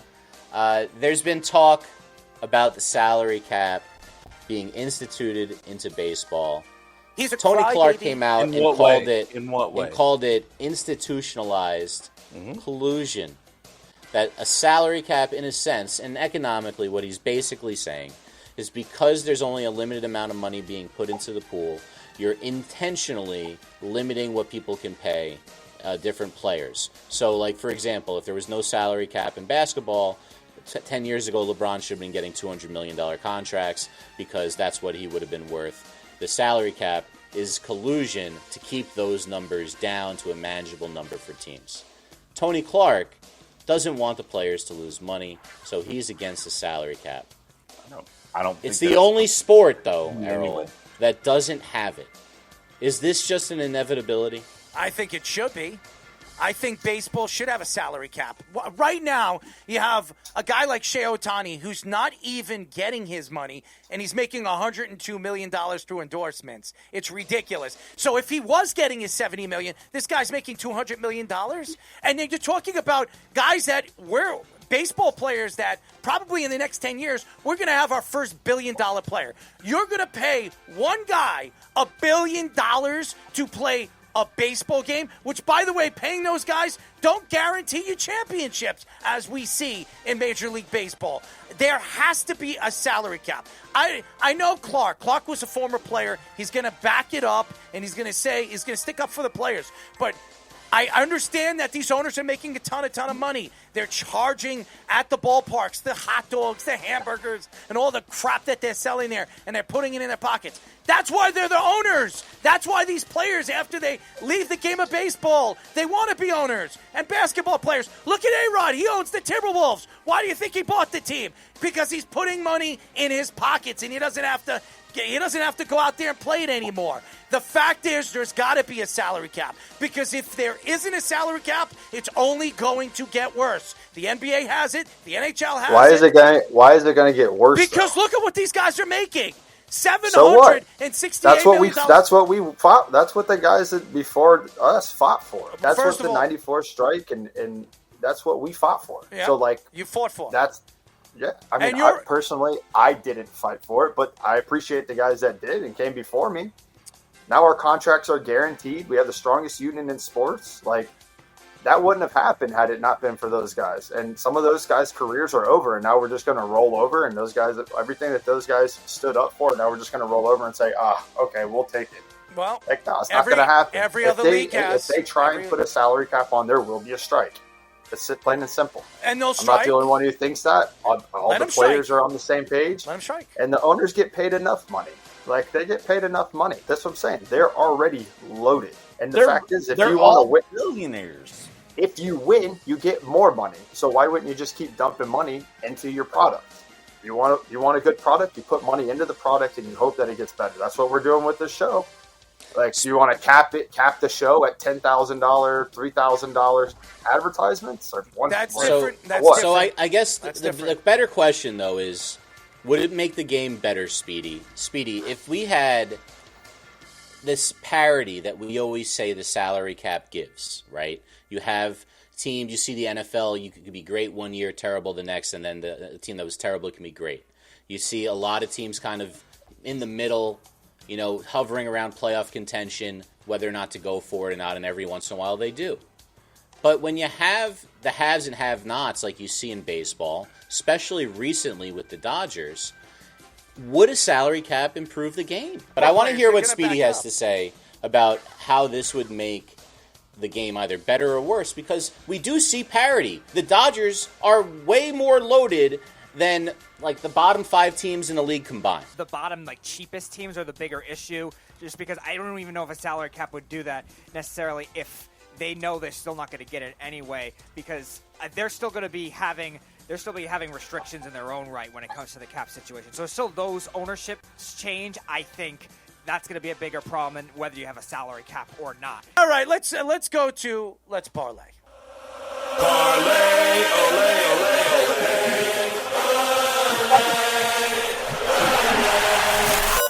It's time for Let's Parlay.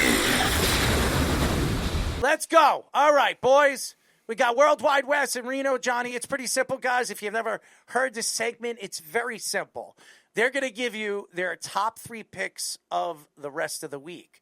They're going to give you their takes. They're going to give you their over-unders. Whatever they decide to give you, they're going to give you. And then they're going to give you their 4th, which is their parlay of the day. Errol, you think he's going CFB again? CFL? You think he's going CFL? CFL, yes. Or CFB's not back yet, Java. Yes, I think Wes is definitely going CFL. CFL, which Wes is, I think, almost at 75% this year. So it's pretty No, ridiculous. I think he's at 80. I don't even know.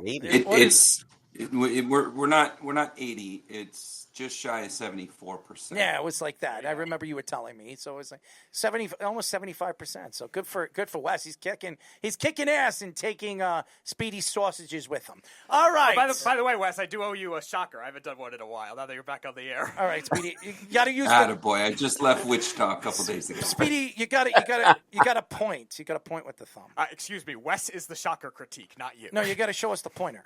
Show that. There, stick it there. I don't know. Errol owns some real estate in Wichita. He is like an honorary knocker. So? Actually, we own real estate in Wichita, as we all know. Anyways, so what we're going to do is we're going to go Reno, Johnny, then Wes, back and forth, all the way to their fourth pick, and we're going to go right now. Go ahead, Johnny boy. Hey, yeah, I'm going to do something a little different this week. It's actually not going to be any place for this week. Because baseball is what I'm kind of focusing on, and there's not a game until Friday. There's only like 2 lines out for that. I'm going to actually give you 4 team totals in the NFL for wins to kind of get it in before the lines move. I have a good couple spots I think I'm going to hit.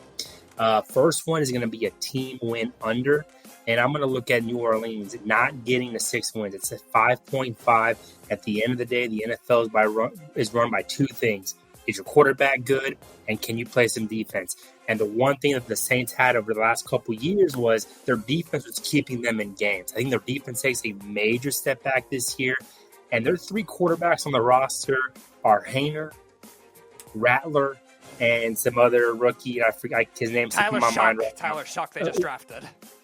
Yeah, and Tyler Shock, who's a 26-year-old out of Texas Tech, good college year, good college quarterback. They really have nobody. They got Kellen Moore, who I'm not a really big fan of. I remember him in Dallas just always overanalyzing offensive plays. When we just need a run, we're doing some trick plays. I don't think he's ready to be a head coach in the NFL. I think their offense is going to be terrible. I think their defense is taking a huge step back. They'll probably be right around the middle of the pack, mediocre at best. I don't think they get to 6 wins. I think they end the year on maybe 3 to 4 wins. So I think you got great value at the 5.5. All right, Wes, give us your number 1. It's all Canada for me. There's no reason to deviate. I tell you guys all year this is my best sport, and the documented performance is showing that. So the first matchup of the week. This is a big number. At 8.5. It's Montreal against Toronto. This is a rivalry. It's a division matchup. Typically, it's the conference championship before they go. And both of these teams, they've won the last 3 Grey Cups. But Toronto is lost 6 defensive starters from last year. Both of these teams are coming off of a bye. Montreal's defense is just too good. Montreal's defense is the best in the CFL. And they're coming off a loss and a bye. I'm comfortable to lay the 8.5 points here and take Montreal. All right, Reno, give us your number 2. This is going to be a little bit of where you can get the line. I think the Bills win the Super Bowl. I'm going to be a big Bills backer this year. They're at 11.5 at laying a little juice, and there's some books that are at 12.5, but you're going to get plus money to take the over. I think they can win 13 games. They for sure can win 12 games this year. I think they've gotten better on both sides of the football. Josh Allen's coming in. We know the turnover issues that he will have 100%. But when we get late in the year and we start getting games in Buffalo, they're almost unbeatable at that point. And I also think if they match up, which I kind of hoping this does happen, a Bills-Chiefs playoff matchup, I think the Bills are going to get that one finally. I do think that the Bills are better on both sides of the football. I think Josh Allen takes them. They do win 12 games at minimum. I'm going to take them at a 12.5 too at plus money. I really do think they're going to run. They're in one of the weakest conferences in the NFL. I think the Patriots, not good. Dolphins, not good. And we all know about the Jets, right? I got my Jets cup here. My friend bought me this as a gag gift. All right. So we know they're not a good division. That's at least 6 wins. So they just got to get 7 wins elsewhere. So I think we're great to go here with the Bills on Take your toothbrush out of your ass, Reno. Get out of here. All right, Wes, give us your number 2. So the next game north of the border is Calgary-Winnipeg. Winnipeg's coming off a bye. Calgary is hot. Like they have the same roster as last year. All they did was get Vernon Adams Jr., who BC basically threw him away when Nathan Rourke decided that he wanted to come back from the NFL. But Calgary is hot, and 2 weeks ago they beat Winnipeg at home, and they created this Stampede Bowl for this year, which is kind of cool. It had a college feel to it, but Winnipeg coming off a bye at home, I would lay almost any number, and then you add into the fact that it's a revenge game. Like Coach O'Shea in the CFL is a comp off of a bye to like an Andy Reid or a Bill Belichick. I'm laying 3.5 points. Winnipeg at home. I think that they're going to get Dalton Schoen going for the first time this season, and I think that Vernon Adams and his streak against Winnipeg is going to come to an end. Johnny, give us your number 3. We are going to go with the team total under for the Patriots. It's at 8.5, which is a lot higher than you would think the Patriots are going to be at. But if you look at their schedule, it's such a weak schedule. They play the Jets, they play the Raiders, they play the Browns. Like they don't really play a whole lot of good competition. But I also looked, it's at least 2 losses against the Bills. I just don't see any way they get to 9 wins. I don't think they got better from last year to this year. I don't think they're better at the quarterback position. I don't think they're better on defense side of the football. I don't think they're better at the coaching position. I just think that this team is way overvalued at 8.5 wins. They do not make the playoffs. They do not get to 8 wins. They don't get to 8 wins. So at 8.5, great value to take their under. You know, every time you bring up the Jets, I want to smack you. He hasn't bet the under on the Jets yet, so don't push it. He's probably on his way to doing that. Anyways, Tim, are you a Jets fan? Are you kidding me? Are you kidding me? What? I thought you were a Giants fan. Now I'm going to mute you. Mute this guy. He's lost in translation. All right, Wes, give us your number 3. Staying in Canada, Saskatchewan is going to go to BC. Sask is coming off of a bye and a loss. I like most teams in that position. This Western Division Conference, whatever we're calling it, I think any one of these teams could win the Grey Cup. Sask was my pick to win the Grey Cup at plus 900 before the season started. BC is coming off of a game where they had to barely beat Edmonton, who has historically bet against them, and you will win. They elk in the fourth quarter. They typically lose. So I think that Saskatchewan is playing a team that is coming off of some false confidence after beating a bad team. Sask is rested. They got a 2-headed monster at running back that they've yet to get going. AJ Ouellette is kind of like a CFL white Jerome Bettis. He's just a banger back there. But they also have Kadeem Carey, who's kind of like the lightning to the thunder, and he has not really gotten going yet this year. And their defense is really great. So I only have to lay 1 point here, and I think that this could be decided by a touchdown on either side. I really struggled with this game, but again, coming off of a loss and then a bye week, and that loss was at home too. So I think Trevor Harris is going to get it done for Sask here. All right. Johnny, give us your number 1. I mean, your number 4, your final one. Final pick. I will say, too, I want to toot my horn just a little bit. I'm always on teams before they kind of lose value. I was on the Lions for about 3 years because they were always getting great value, and they became really good. I was on the Tigers last year a ton because they were always getting good value. Now they're one of the best teams in baseball. The Commanders. I was on the Commanders a lot last season. I think this is a good time to take their under. If you look at their schedule, first off, I think everybody in the NFC East, including, I think the Eagles pretty much stay the same. I think the Cowboys are a tick better. I think the Giants are a tick better. That's 6 tough games. No matter what you do in the NFC East, that is 6 tough games. They also won a lot of games last year that they probably should not have won. I think they were the Hail Mary game against the Bears. I think they play the Bears again this year. That's going to be a better team. They play the Lions. They play in Kansas City. Their schedule is actually, I think, ranked 8th in terms of tough strength of schedule. I think that's a great value to take them under 9.5. I think they're going to take a step back. Nothing new. I do think Jaden Daniels is the man, and he is going to be a long-time answer for them. I just think this is going to be that second-year regression. You're going to have a lot of tape on them now, and they're going to take a giant step backwards, at least for this season. I think under 9.5 is great value. That's why Wes never bet the NFC East. Huh? I said that's why you never bet the NFC East. Yeah. I mean, NFC East matchups against one another, but I like what Johnny's doing there. I mean, this is a team that's very overvalued. Everybody wants to call, the Chargers are going to do it this year, dethrone the Chiefs playoff team. Everybody has this hot take. Nobody's talking about Houston, who took their step back last year, and they play in a weak division. Well, I think Houston will be fine. I think their number's 9.5. Yeah, 9.5. And but I like their over, but I don't think I can play it. Yeah. All right, Wes, give us your. All right, my last play.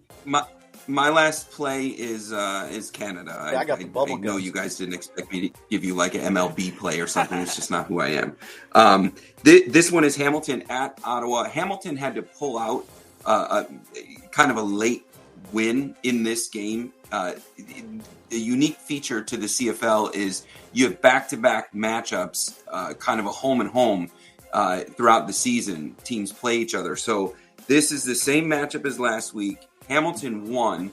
Ottawa came out early. Ottawa's got nothing. I mean, Drew Brown is a decent quarterback, but this is not a very good football team.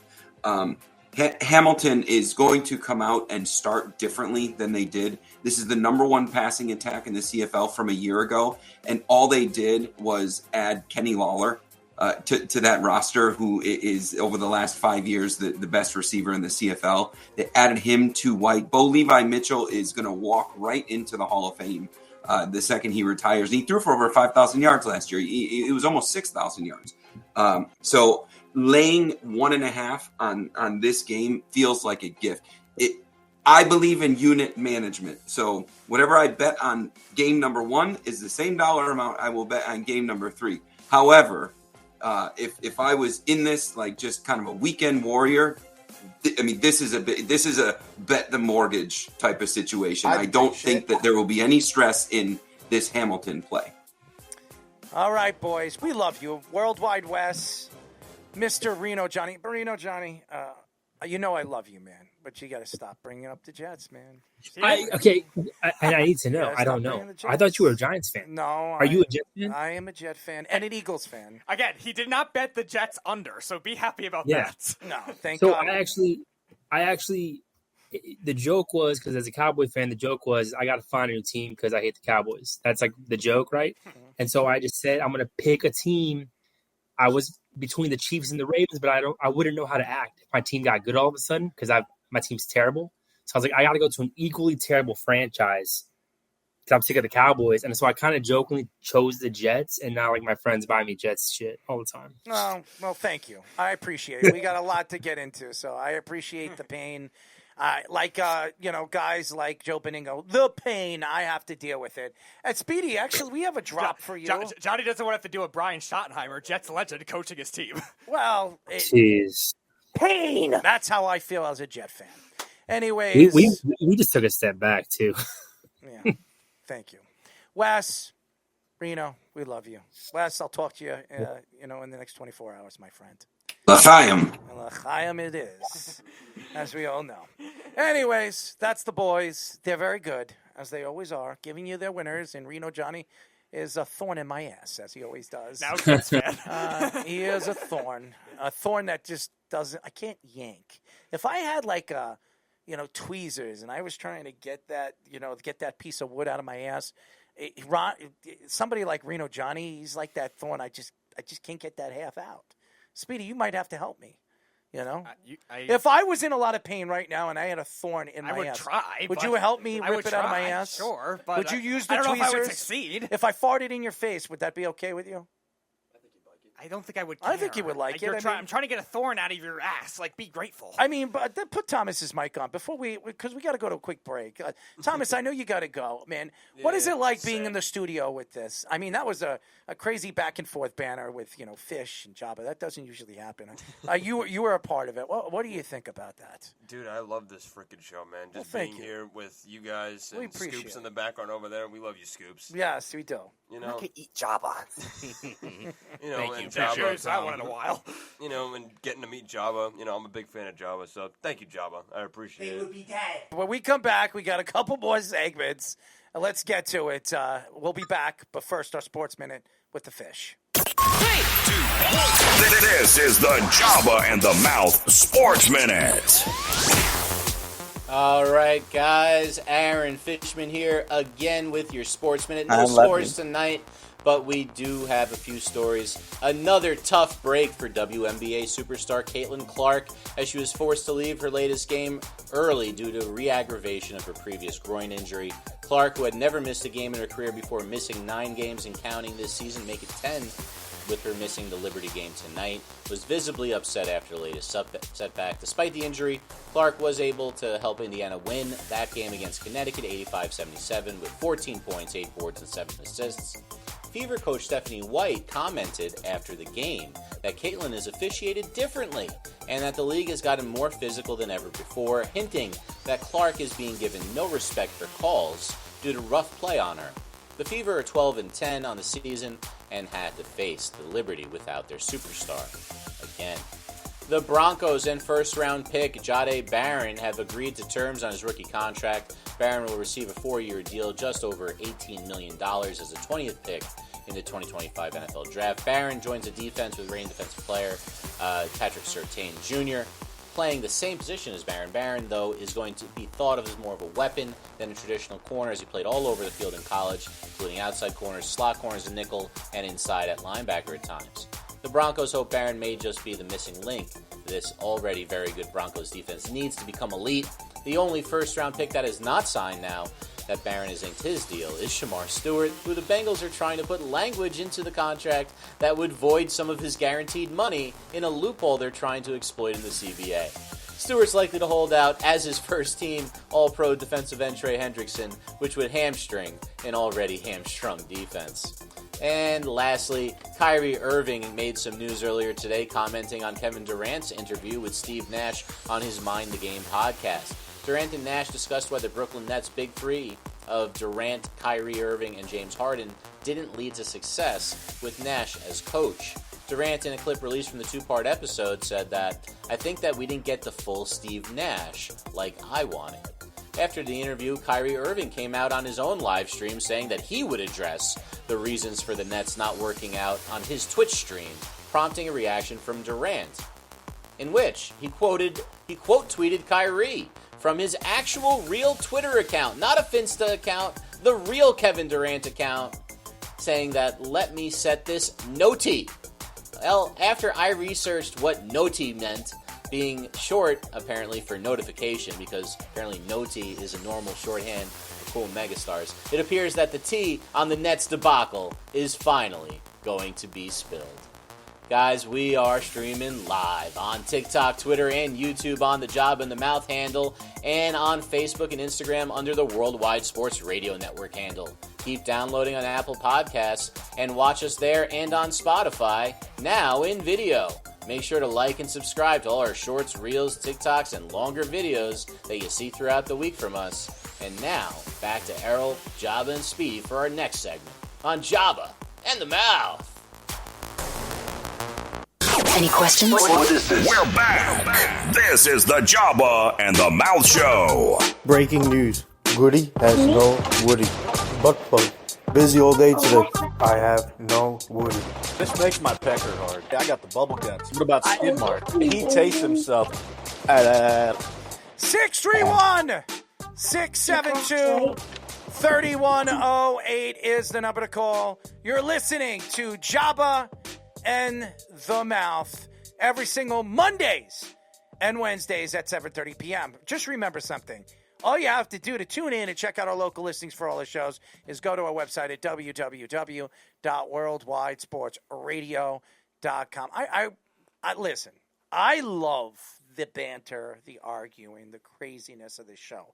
That's what makes this show so fun, so entertaining, and so different. I just think that sometimes we got to take a step back, breathe a little bit, and just, swing somewhere else. Speedy, you swing low, Jabba could swing high, and Fish can swing right in your nice little hole, right?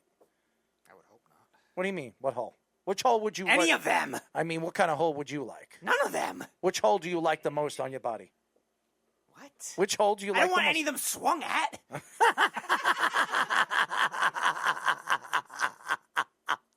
And that, ladies and gentlemen, is why Speedy is Speedy. All right, ladies and gentlemen, we call this Goodies Bag of Balls. My mom is going to wire a car battery on my testicles. Trying to put Tiger Bomb on this jungle's nuts. Goodies Bag of Balls. That's how you become great, man. Hang your balls out there. Oh, man. All right. Speaking of ESPYs, we have the ESPYs being talked about here. Shane Gillis apparently is killing it. I'm gonna mention some top performances here. Simone Biles, women's all-around gold medal at the 2024 Olympics. Steph Curry, gold medal performance with Team USA at the 2024 Olympics. Freddie Freeman's MVP performance helping the Dodgers win the 2024 World Series. And Rory McIlroy winning the 2024 Masters to complete his career Grand Slam. And your ESPY for the best championship performance goes to Simone Biles. What do we got on that? It's pretty simple. Simone Biles should not have won the ESPY. That's just my opinion. I would have went so many different ways with that. Now, obviously, I would probably Steph Curry. Yeah, I'm not a Steph Curry fan, but what Steph Curry did in the gold medal game, getting the United States back in the game, and having that 3-point entourage, what do they call that? 3-point barrage. The way he hit eight 3-pointers, I think, in that game. 8 3-pointers. But how about in the fourth quarter? I think at one point in the fourth quarter, he hit 3 in a row, and he scored 9 points of the United States, 16 points in the last 5 minutes of the game. I mean, that's pretty incredible. It's not about anything like that. It's just best championship performance. And I think Simone Biles' performance was definitely inspiring, but as Errol said, she's been dominating it the entire time. I think Freddie Freeman carried his team through not just one event, but the crucible that is the postseason of October. And not only was he dominant, he was clutch. And in clutch situations, he produced. He didn't just show up and win. Right here, boom. He owned the biggest stage in the American sports. Right here, you had the 2 top best teams in baseball going at it in the World Series, and he showed up. It's not just an event; it's best clutch performance. And I'm going with Steph Curry and what Steph Curry did. Take away everything else that they do off the field and all the events that they create, and just go by clutch performance or best performance in a championship series. All the guys here were clutch. My argument with you is basketball, they had one game. And baseball, Freeman had to do it in multiple games, and it wasn't just Freeman, it was a team. I think Steph Curry took over the game. That's what he did. And to me, as much as Simone Biles and you say clutch, she's playing for herself. As much as she's playing for she's doing it for Team USA. It's a single game. It's like golf. That's why when you're talking about clutch performance, just Rory McIlroy, those are single games. It is what it is. But, and then she acted like, listen, Simone Biles is a fantastic athlete. I'm happy she performed and competed for Team USA, but she acted like she was surprised. All right, next one right here. Speedy, you'll like this. This particular player led a season-changing meeting that flipped the Mets' trajectory in 2024. He delivered clutch MVP-level production well into October. And I know, as well as Jabba knows, he is a personification of leadership in every aspect on the field, in the locker room, and throughout the city. This is Mr. Smile. This is, I don't know if we were supposed to know this, but this is your 5th captain in Mets history. How do you feel about that as a Mets fan? I think he deserves it. No, like Jabba was saying, he's a guy that is very much liked by the players. A lot of different types of players, too, that the Mets have gone through all this turmoil at the beginning when Lindor got there. The roster turnover, obviously the GM and all the GM turnover, too. And I think he, amidst all of that, has been a great leader. And many different facets with the younger hitters at that time, and then now with these veteran hitters. And some younger hitters that are in the infield now. Very well deserved for somebody like Lindor, who outside of that first year with the Mets wasn't great, was kind of down for his standards, been very consistent too. I would go with Pete Alonso, and that's just my opinion. Pete Alonso was the one that decided, hey, you know what? He got rid of all his social medias, from Twitter, Facebook, all of them, just because he wanted to stand for the Mets. He is the face of the Mets. He's always been the face. When Jacob deGrom left, who did they say was going to be the next face of the New York Mets? It was going to be Pete Alonso. Pete Alonso is a Met. No offense to Francisco Lindor. He is a great player. He's a star. We know he's one of the best shortstops in the league. He's not considered a Met. Pete Alonso is. So that's why I go. I'm going with the Met. When you look at the Yankees right now, and as talented as Aaron Judge is, and why he got the captain, because he's the best player, that's why he got it. He is not the most spoken person in that locker room. Derek Jeter was the captain. He was not the biggest speaker in that locker room. When the All-Star break, I think it was, and Gary Sanchez was having a problem with Joe Girardi. They had a problem. Who did he go to? Who did he speak to? He went to Alex Rodriguez. He didn't go to Derek Jeter. He didn't go to anybody else. He went to Alex Rodriguez. Why did he go to Alex Rodriguez? How about you, Goody? Well, Francisco, who would I have gone to? Well, I didn't play. I did a spring training with Derek Jeter, and I was a rookie. Like, I wasn't even in the show. I was just I was there rehabbing. And I found that Derek Jeter was more easily he was more approachable. So, like, for me, I had more conversation with Derek Jeter. Mm-hmm. I had a full-on, 20-minute conversation with Alex Rodriguez in the weight room in Minnesota about how I should throw my splitter more. And I didn't even throw a splitter. He thought I was Kirby Yates. So, nothing against Alex Rodriguez. It was a fine teammate. He kind of kept to himself more towards the end of his career. He had an auxiliary locker room that he would hang out in. So the guys that I would talk to would be a Dylan Patanzas or CC Sabathia. And then, Aaron Judge, obviously, but Aaron Judge, had the same amount of time. So we were trying to find our way together. See, that's interesting. That's an interesting take. All right. Last one. I have my Guardians hat on for a reason tonight. Indians, Guardians, whatever you want to call it. That's a nice hat. This is a spring training hat they had. Yeah, it's not bad. It's not bad. It fits all right. Are we going to be buyers, sellers, or both at the deadline? Right now, currently, we're sitting 46 and 49. We're 4.5 games back in the wild card. I think we're trending towards selling. I want to get your guys' takes on what we need. For me, I think we definitely need a power right-handed bat. Our offense ranks near the bottom. Since June, we had a rough stretch there where we lost 10 games in a row, I think it was. Yes, it was. We're worst in runs, average, OBP, and slugging since June. So I think right now we definitely could use a right-handed at bat. And maybe some bullpen reinforcements. I know they talked about Clase being on the trade block as well as Paul Sewald. I think Clase is sort of cooled down. I don't necessarily think we should trade him, although we do have the firepower in our bullpen. But I don't know. The guys who I think could be traded are Carlos Santana, maybe a Jacob Junis, maybe a Paul Sewald, somebody who's a little has a veteran status. You might be able to flip a couple of those guys and get yourself a right-handed bat or somebody in the bullpen. I'm sorry to cut you off. I don't think the Guardians should be sellers. The Guardians are one of the best second-half teams in all of baseball. If you look at their numbers, the Guardians are exactly where they were last year coming out of the All-Star break. So do I think they should be sellers? No. I think they have Jose Ramirez. I think they have a tremendous amount of talent. Their pitching staff is still amongst the league's best. I think Cleveland needs to look for pitching. I think that's what I think Cleveland needs to do. Add a bigger bat, like you said, a right bat, and get themselves a bullpen arm and maybe a starting pitcher. I think there's a tremendous amount of teams right now looking to move players because they're not very good. And I would say about at least 6 or 7 teams know already they're not making the playoffs.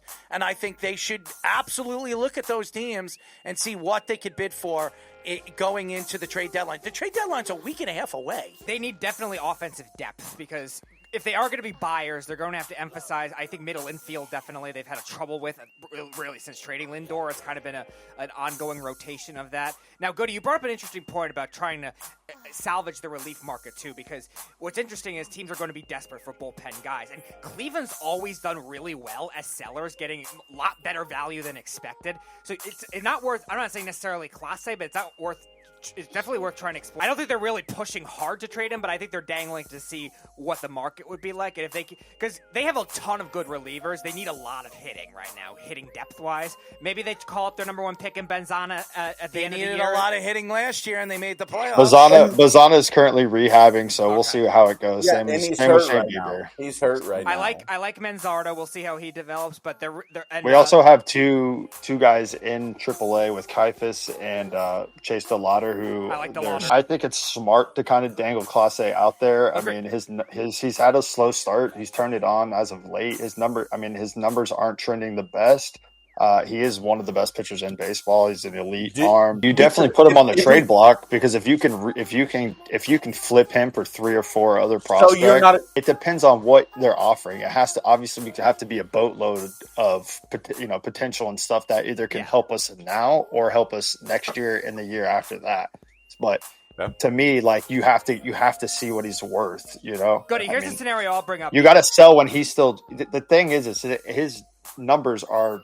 They weren't what they were last year. Last year, if you flipped them at the end of the year, you could have got pretty much whoever the hell you wanted, right? This year, it might be a little. This year is going to be a little bit different. Yeah, people will still know that he's, Emmanuel Clase is one of the best pitchers in baseball. As I know that he's got the cutter. He's 100 still. There's 3 National League teams that are definitely contenders that could use bullpen help, and 2 of them have decent farm systems. The Cubs have a really good farm system, and they just traded with the Cubs last offseason, so they have a good relationship with them.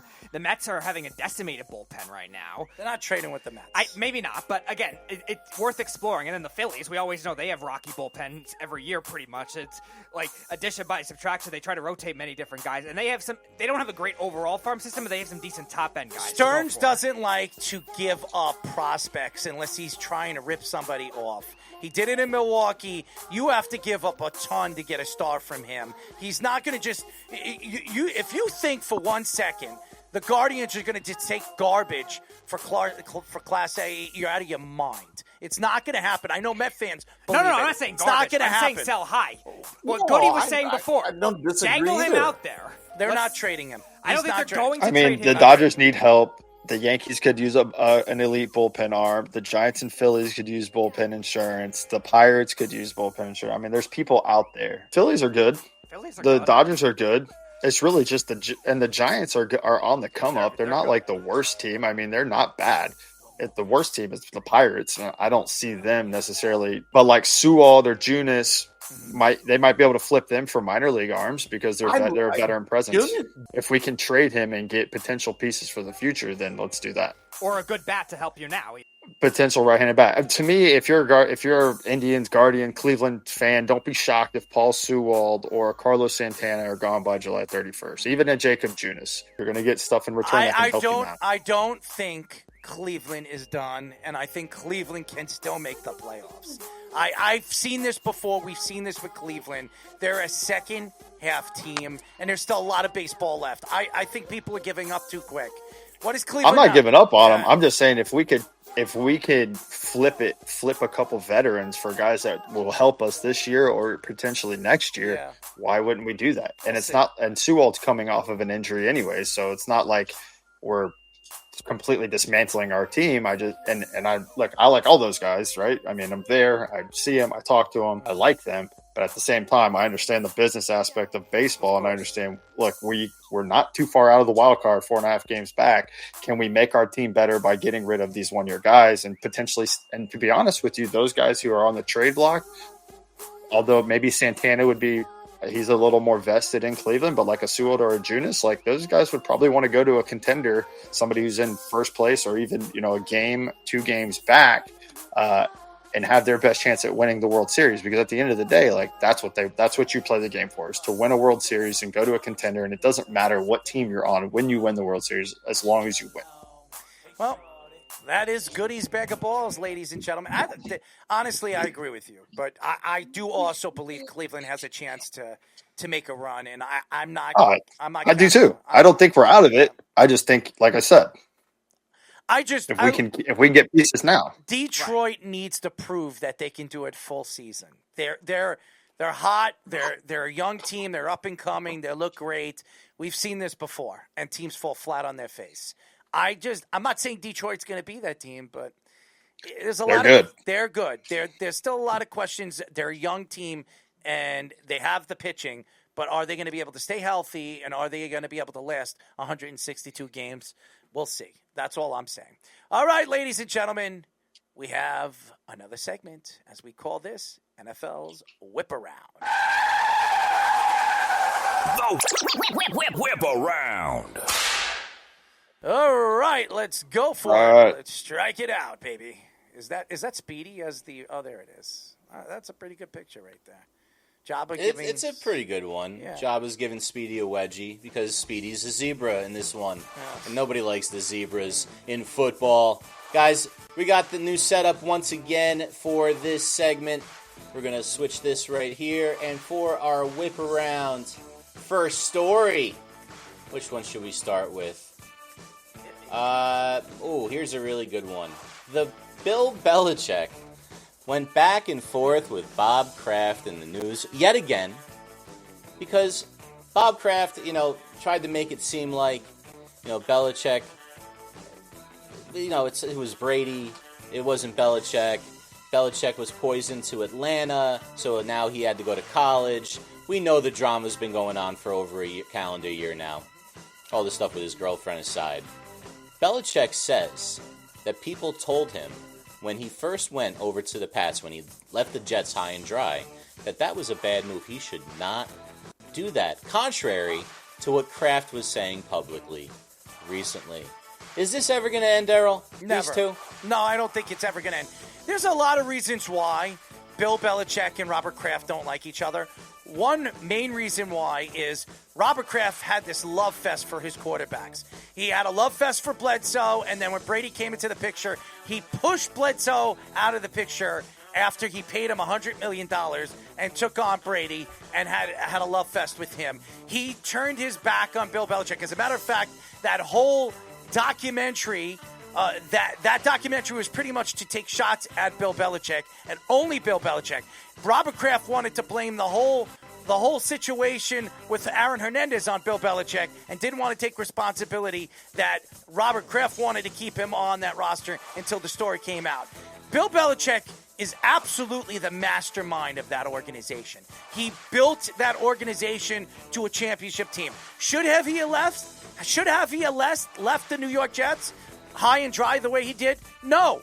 He had the opportunity to take over a Jets organization that obviously Leon Hess wasn't there and Woody Johnson was there, but he had a chance to take the reins, take control of that organization, become the GM, because that's what Woody Johnson was going to let him do, take over and decide where he wanted to go in the draft the way he did with the Patriots at the tail end of his career. I honestly, Robert Kraft is a hater. He doesn't want to give him any credit, and he thinks Tom Brady's the greatest. Good for him. Tom Brady is a great quarterback. Why do you think he's such a hater, though? But here's the thing. Behind a great quarterback is a great coach. And Bill Belichick was the voice of reason. Did Peyton Manning have a great coach? Robert Kraft is saying if they would have won with just Tom Brady. Who drafted Tom Brady? Bill Belichick. Who took a hunch on Tom Brady in the 6th round? Bill Belichick. What offense, Jabba, did Tom Brady run when he went to the Buccaneers? Bill Belichick's offense. Bill Belichick is the mastermind of that Patriots championship team. And he's doing it right now in North Carolina. He went to the Buccaneers. Now with Bruce Arians' offense, his first 7 games when he was with the Buccaneers, he ran Bruce Arians' offense. They were not winning. In the second half of the season, they went to Bill Belichick's offense. And when he did that, they started winning. So here we go, guys. The next one that I have is a really strange one that I did not even know was still the case. Did you know the Commanders had not retired Art Monk's jersey, even though he was put into the Hall of Fame in 2008? So Josh Harris, new owner of the Commanders, we all know Daniel Snyder former owner of the Commanders, one of the most reprehensible humans to own a team in any sport since what's his face on the Clippers.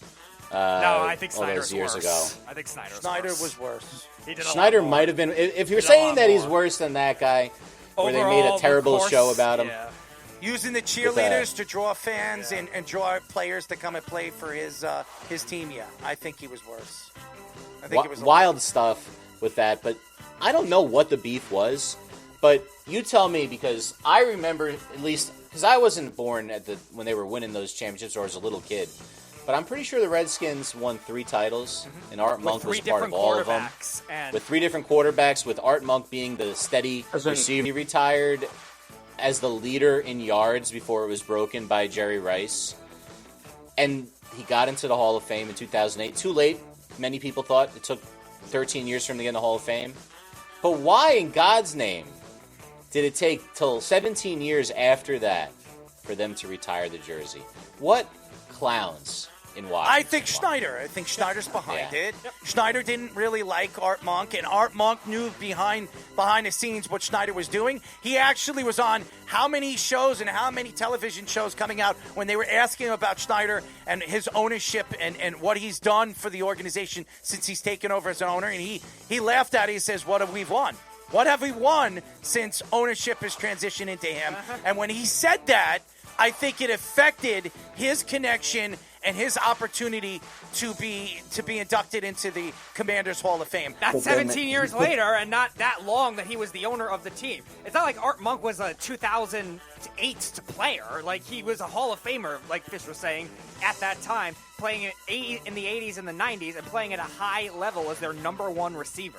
Art Monk is considered one of the top 7 wide receivers of all time. And you don't put him in your team's Hall of Fame? What a joke. And again, that leaves you to believe that Schneider has really affected some of the former athletes, some of the former players that want to come back and want to support what the Commanders are doing, but they don't want to after the way they were treated, the way Schneider treated him when he was owning the team. And Art Monk is no longer going to have to deal with Dan Schneider because there's a new owner there in Harris who owns the Devils and owns the 76ers, and he's a very well-respected owner. Harris is the kind of guy that understands he's an enthusiast, he's a football enthusiast. He understands what the game is and what the game should be responded and respected as. Dan Schneider should be absolutely prosecuted for what he has done to Art Monk and his ability to be looked at as one of the greatest position players in Commanders history. On to Jabba, it's like the Yankees not honoring Andy Pettitte in any kind of way. That's how good Art Monk was, in my opinion. So if we move on to a similar topic with the Commanders, they have a guy that feels like they're getting disrespected in Terry McLaurin, who's, as we know, top receiver on their team, Ohio State guy.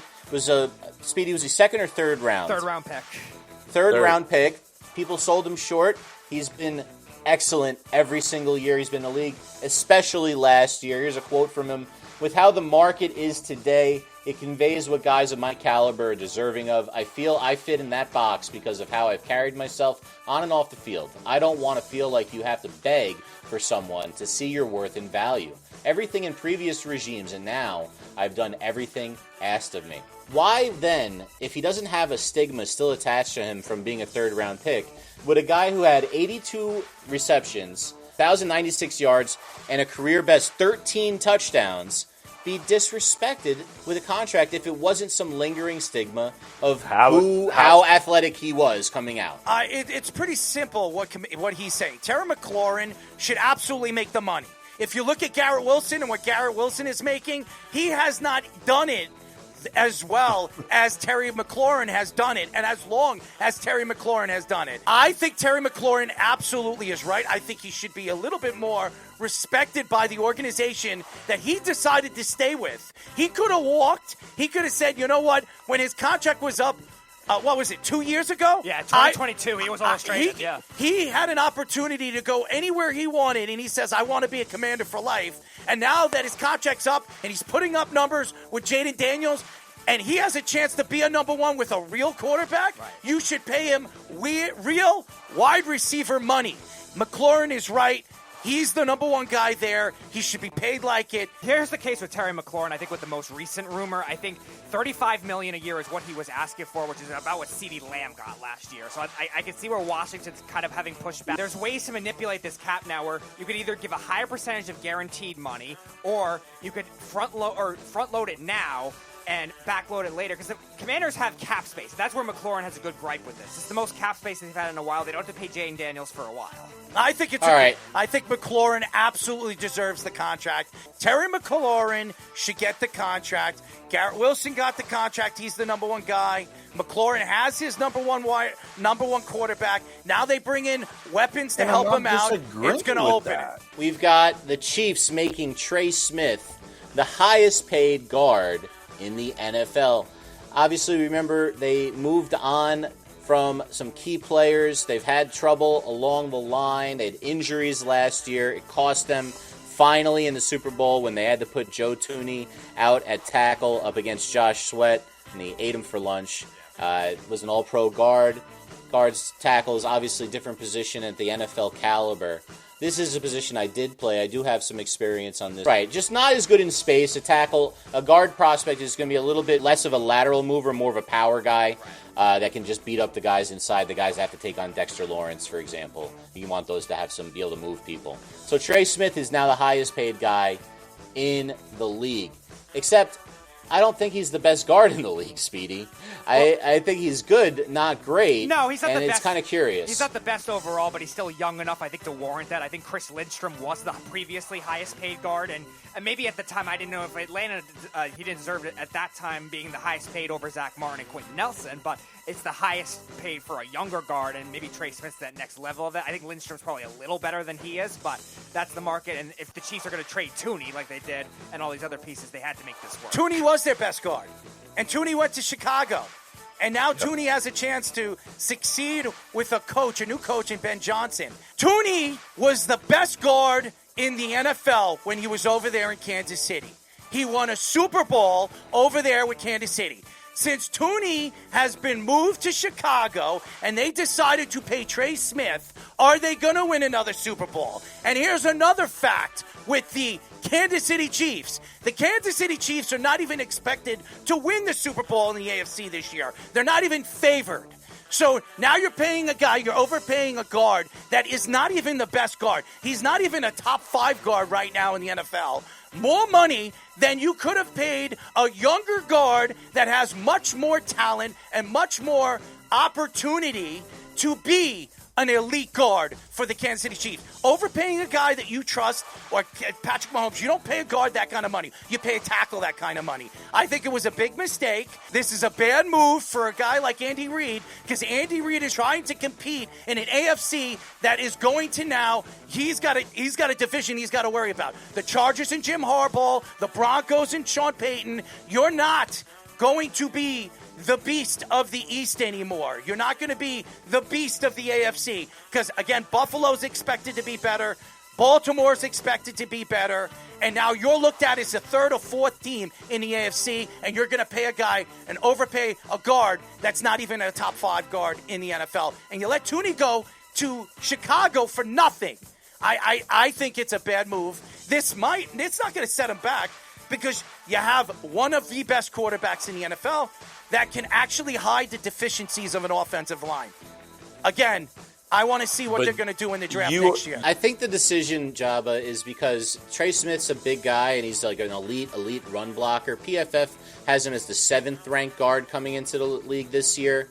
Obviously, a really good player, but a run-first guy. Now, the Chiefs haven't been known for their run game. So, Speedy, it makes me think that if they're going to pay him instead of Thuney, it's because they want to change their offense to be more run first, so Patrick Mahomes doesn't have to run for his life every freaking play. Eventually, his luck's going to run out. Who's running the ball? Who's the number one wide receiver? Who's the number one running back? I know Isaiah Pacheco, but Pacheco can't stay healthy, and Pacheco's not a number one. He's a 1B. If you're an average running back team, having one of the best run-blocking guards in the league makes sense to try to open up the holes wider for you. So I do think that's the logic. But if that's going on, that would be a departure from what they do. And it's curious to me because, to me, that team should be pass proing. He should be airing it out. He's got Rashee Rice is apparently ahead of schedule coming back from the ACL. Or the LCL, whatever it was that he hurt. It was multiple things, Ken. It was an LCL and like the hamstring right. And he tendon was playing or something. Great before he got hurt. So yeah, and it was Patrick Mahomes himself that hurt him on that friendly fire play. So, but anyway, guys, that's all the news this week on the NFL Whip Around. All right, ladies and gentlemen, here's the final segment of the night. We call this Analytics. Ladies and gentlemen. And now, it's Analytics. I want everybody together to go ahead and say penis, penis, penis, vagina, vagina, vagina. Vagina. There it is. Welcome back, everybody, to yet another episode of Analytics, a quality educational experience. If you're new to the show, this is a competition between Errol and Speedy where they will have a mystery term that they have to solve. They will both have up to 3 clues. Whoever can get it right in the fewest amount of clues is the winner. Once they answer it, they will have to explain it in a sentence, and whoever has the best sentence is the tiebreaker if they get in the same amount of clues. The catch is they're going to have different terms. You see, Speedy, he is our sports analytical guru. He is going to be asking Errol one of these newfangled terms that Errol, isn't the biggest proponent of. He's more of a traditionalist, we say, in this type of a situation. He's an eye test man when it comes to sports. When he watches sports, he knows himself his sports. He doesn't need these fancy numbers. So we're going to try to educate him on one of these terms. On the other hand, Errol is going to ask Speedy something else because he can't ask Speedy the sports analytical term. It's going to be something that Speedy doesn't know much of. It's going to be a sexual innuendo. We're going to have to get it going in the same amount of clues. Boys, are you ready for tonight's episode of Analytics? Alrighty. Let's go. All right, so mine for this week is baseball. We got SSR. SSR. This is baseball? This is baseball, yes. Baseball. SSR. Oh, wait. Is Nathan here? Yeah, Nathan is supposed to be on a tag team with Speedy tonight, isn't he? Yes. Finally. Right here. There he is.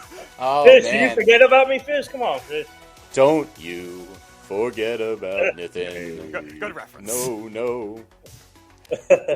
Okay. That's your song, Nathan. All right, SSR. SSR, yes. Runs? You one of them? It's not You runs. should know this. I have no idea. I said run, so I got that one wrong. All right. Beep. Done. Wrong. No. I think we're just going to give you a no on that one. All right. Nothing on the wild guess. Flipping the script for the big reveal of the analytical term of the night. All right. Here it is. All right. Queening. What? Nathan, do you have any context? Queening. Queening. Yes. Nathan, do you have any Queening. conscious? Yes. Queening. Yes. Hold on. Queening. Okay. Wild guess round. No help on this one. First thing that comes to your mind on... All right, Nathan. Are we gonna take the medieval approach, or are we gonna take the crown approach? Hold on a second. Queening. Queening. What do you got, Nathan? What is your ideas here? Nathan probably did this like the other day, whatever it is. Queening. All right, Man, what the heck? Think about it in Oh, you can't tell certain them it's, realm. there's Nathan, nothing. Nathan, It's just Job- queening. Are we thinking? Get a first guess. Are we You thinking? gotta Are we guess. thinking an upper body approach, like a queen wearing a Just crown? take a guess. You don't Okay. take no guess. Wild guess. Wild right. guess round. I'm going to go lower body. You know what? Okay, this is a wild guess, right? You said? Oh yeah. Okay, Yes. I'm going to go. All right, I'm going to go the lady's vagina. Lady's vagina. You gotta give more than that. You think that's all it is? No, there's more to it. I'm trying to think. I just don't know. Wait. Action Yeah, being lady's done in the vagina lady's and then, vagina while wearing a queen's cloak. What? A queen cloak? like a dress. This like one is wild. like I a found dress. this definition. It took me like There's 5 more minutes to to read it. it. There's more to it. No, I a have a it. gown. I had the wrong term, not cloak. Gown. Just take a guess. I'm We going combine our girls' guesses. vagina, ladies' vagina, but there's more to it though. All right, we're going. My guess is action in a woman's vagina while she's wearing a queen's gown. Is that? No, that's not correct. That's At no not point correct. was No. that right. It wasn't. It was a good, a mediocre effort, but Okay. better than 50%, I would All say. right. We're gonna flip it back the other way for the first clue on SSR. All right, What so do you have on a SSR? more general term is both of the S's, where you're trying to hit or strike a SS. And then in this case, it's a hitting term for trying to get this spot on the bat.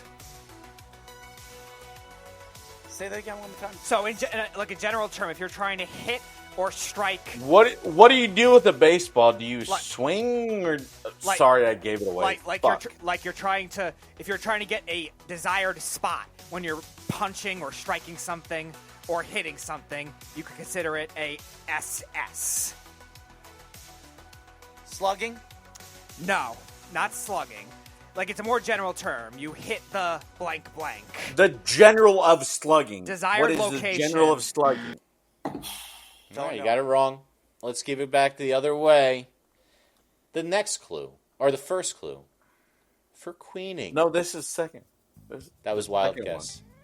Yeah. That was a wild guess. No, he was close, but he wasn't. Speedy was close. I have no idea. No, you guys Arrow, were Arrow's close. Arrow's close. You're riding Arrow on was something. close. You're riding on something. Riding. Riding on something. Riding on something. Okay, maybe maybe like a carriage, like a grand entrance for a queen. What? No. If you don't think It's a handicap match. So- The two of you versus him. So Arrow's saying you're right. So I'm gonna. Okay, so you're riding on something. What is it? What is it, Rithan? What do you think it I is? didn't look What do you good. think it is? What do you think it is? What do you think it is? I'm gonna. What do you think it is? Listen, what do you think it is that's different He's from too my fairy bashful. tale He theory? can't say these Say it. inappropriate words, Spit it Errol. out. Spit it out. What is it? I'm gonna say. Oh no, the kid is there. There's no What? Goody. Oh, you're Is on it- mute. Yeah. Okay. What is it? What do you think it is? All right. I'm gonna say the penis. Penis what? All right, Just Nathan. tell us what the term is. Nathan, think Yeah, of like, it a little holy more in cow, depth. what are you guys you thinking doing? something different than my potential fairy tale hypothetical that I'm going with here? Nathan, do you have I any think it's- alternative theories? I can't believe I can't. All right, Nathan, we're running out of time. I'm going to It's go all with right, my theory. Nathan. We don't have all night. Just Look, take a it's guess all what right. I'm doing. I gave don't you a have- hint. we What don't was have my all hint, night. Speedy? What was the hint? It involves a carriage. What? That's not what No. I said. You're saying it involves a carriage? It involves some undercarriages, but that Undercarriage, not carriages. All right, let's move on. All right, this is just Come on. not really going. All right, moving back the other way. Next clue for SSR. All right, so you're trying to eat less of this type of food. Oh, You're trying to avoid these types of drinks too. Now with your Sugar? latest condition, yeah, the sugar is not. What type of food is sugar? It's not sour. What are you talking about? Not sour. What type of sugar? Not sour, but How did we go from a bat and honey mustard is. sweet? yes, that's the first S. So then you're You trying had to say honey mustard, Speedy. Oh, That's- wait a that was second. the trick. Sweet spot. yes, and Right. then R, and then R. Rating? I'll give it to you. Rate. That's good. Rate. That is correct. Sweet spot rate. Explain it, Speedy. So it's Actually, wait, hold on. He has to use it in a sentence first. My mistake. We can't do that. Errol, sweet spot rating. Use it with Aaron Judge on the Yankees as your example. Let's get the music back on. Oh, God. Aaron Judge has the best swing She's spot rating in baseball right now. Is that good? Ooh, That would apply. I don't know if that's a true statement, but he's definitely way up there. We're going to give you. All right, Aaron Judge has the one of the best swing spot ratings in the major leagues today. Sweet spot. So it's basically you get it on if you barrel it up. Yeah. It's a modified barrel. All right, you ready? You ready for the clue? All right, so you have to get it here on this one and have a sentence better than Errol's. Errol's was almost perfect. Really just made like minor errors, so you're going to have to really sweep this round. Boys, the music is back on. All right. Good luck. All right, boys. You could sit on it, and it feels good, but you also got to eat it. Wow. You sit on it. Oh my God! These aren't the best clues. I think I've given him the answer to what it could be. Is it a carriage made of food? This is interesting. No, Speedy, what are you talking about, Speedy? All right, what's your theory, Nathan? If you're just joining us, this is the second clue for Nathan, Queenie. Nathan, think more creatively. What is your Queenie. theory if you're not going to go on mine? What could be eaten and sat on? Penis. Nathan, you're going to eat a penis? It's like you only went to 6th grade health for 2 days where they taught you penis and All right, vagina. here's another clue. All right. You're a man, okay? You're laying down, and a woman comes in, all right? And you say, I want to taste you, okay? All right? Does that give you a hint? What do you think it is, Speedy? It's undercarriage related. Come on, Speedy. Come on, Speedy. Let me see what you get. All right, so you're tasting. Nathan, I'm disappointed in your help tonight. Pus out of. I don't know. Was Nathan right about the? I don't think so. I don't think he was right about the vagina. So I'm gonna go off. Speedy, I think you're on your own, bro. So we'll go with tasting the pus of the asshole, then walking up to her, and licking it in her own mouth during sex. Oh my God. What? Wait a second. Explain that again to me so I can figure wait a this out second. here. Hold on. Say that again one more time so I So can. he licks the woman's asshole. Okay. I'm not going with vagina because I think Nathan was deterring everything. You're onto something. All You're right. so far so good. All right. So you're Let's licking. go, Speedy. Come on. You're licking it. Okay. Then the ceremony, or the royal ceremony with the queen. You're walking down into an intimate action and then going back to having sex while making out at the same time. All right. Errol Marks, you are tonight's champion of analytics. Oh, can I bring up? No, that was Nathan, not you had your correct, chance to help. Speedy. All right. Nathan, what do you think it is?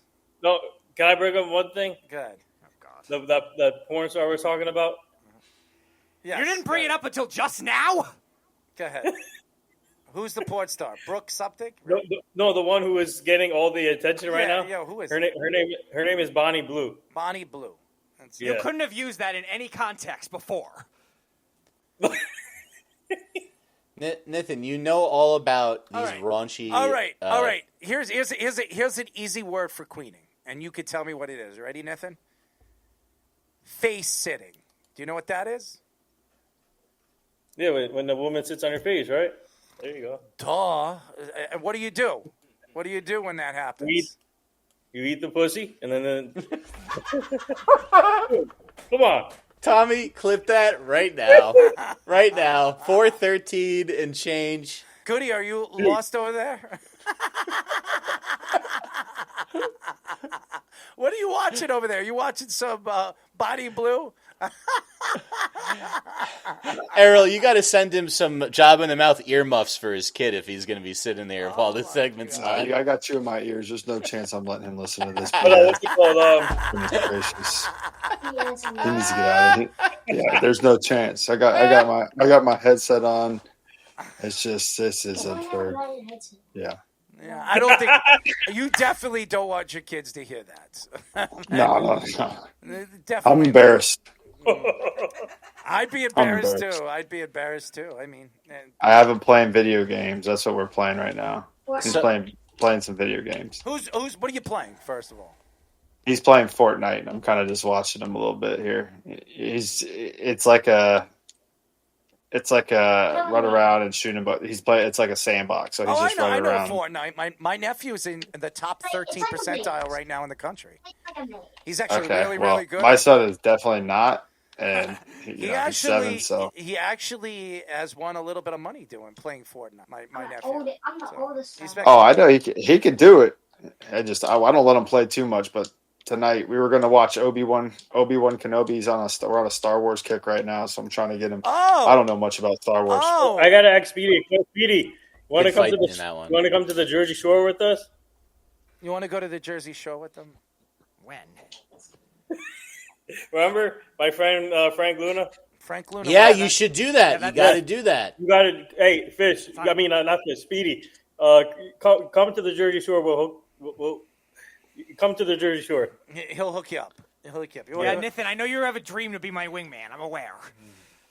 All right. We'll have Dumb and Dumber outfits, the tuxedos. Could you imagine? That's actually an upgrade for Nith. See, Errol, you realize that the term you picked tonight was shown in ancient Egyptian drawings and part of ancient Japanese, Chinese, Indian, medieval, European, Victorian, and other culture sexual escapades. Apparently. No, I didn't know, but I knew by going that route. If I said face sitting, they were going to get it. So yeah, queening is the perfect word for learning a little bit about sexual. Terminology. So there you go. Anyways, that's it, guys. It was a great one. I'd like to thank all the fans. Thank you, by the way, to Jordan Poyer. He was fantastic. I know he's been busy. He's going to Brazil. He's got a kid, an 8-year-old daughter, and a family. So thank you to Jordan, and thank you, Nith, for getting Jordan to join us. That it wasn't obviously easy drawing somebody to come on the show when he's getting ready for the season. We're gonna go to a strip club with him next time. All right, let's do it. Just keep it on the lowdown. I don't need to hear somebody. I need Brittany also. Like her, trying to cut my you-know-what off. All right, so I don't need that. Anyways, thank you to all the fans listening us to Apple, Spotify video. Thank you to all of them, all the people out there listening to us throughout the country. Really appreciate you guys. TikTok, Apple, Facebook, Twitter, X, YouTube, all the platforms. We really appreciate you guys. And again, what we try to do is try to give you guys a different take in sports, a different, fun outlook to what sports are. Thank you to Thomas for joining us as well. He's fantastic. And by the way, keep tuning into us. Speedy, do we have anything lined up next week? Yes, we have. I got both guests already set for Monday. 8:45. Our first guest will be Jamie Wimborne, former 49ers linebacker, played for a couple of other teams as well. And he will be on at 8:45. And then at 9:30 joining us, he's been on our show a lot, our friend Matt O'Leary, a New York Jets analyst. Oh, yes. Matt's going to join us. And he's a Jake Asman enthusiast, as he's been on his show quite a few times. So it'll be Matt, when he comes on a show, I don't really mention Jake, but he knows I know my Jets, and he kind of takes a step back and kind of has a little bit of fun with us. He's not like, he's like in between the Jake Asman personality and our kind of takes. And he's an Islander guy too. So yes, he is. I definitely want to hear what he thinks about the Islanders draft and where the Islanders went in free agency this offseason. So interesting. And Matt's a really good guy too. Yes, so we got to get him to come and hang out with us because he lives in Long Island. So interesting. Anyways, thank you to fans. We will be back next week, Monday and Wednesday. Until then, This is Jobbing them out, saying goodnight. We'll talk to you then. Good night, everybody. It's the Worldwide Sports Radio Network.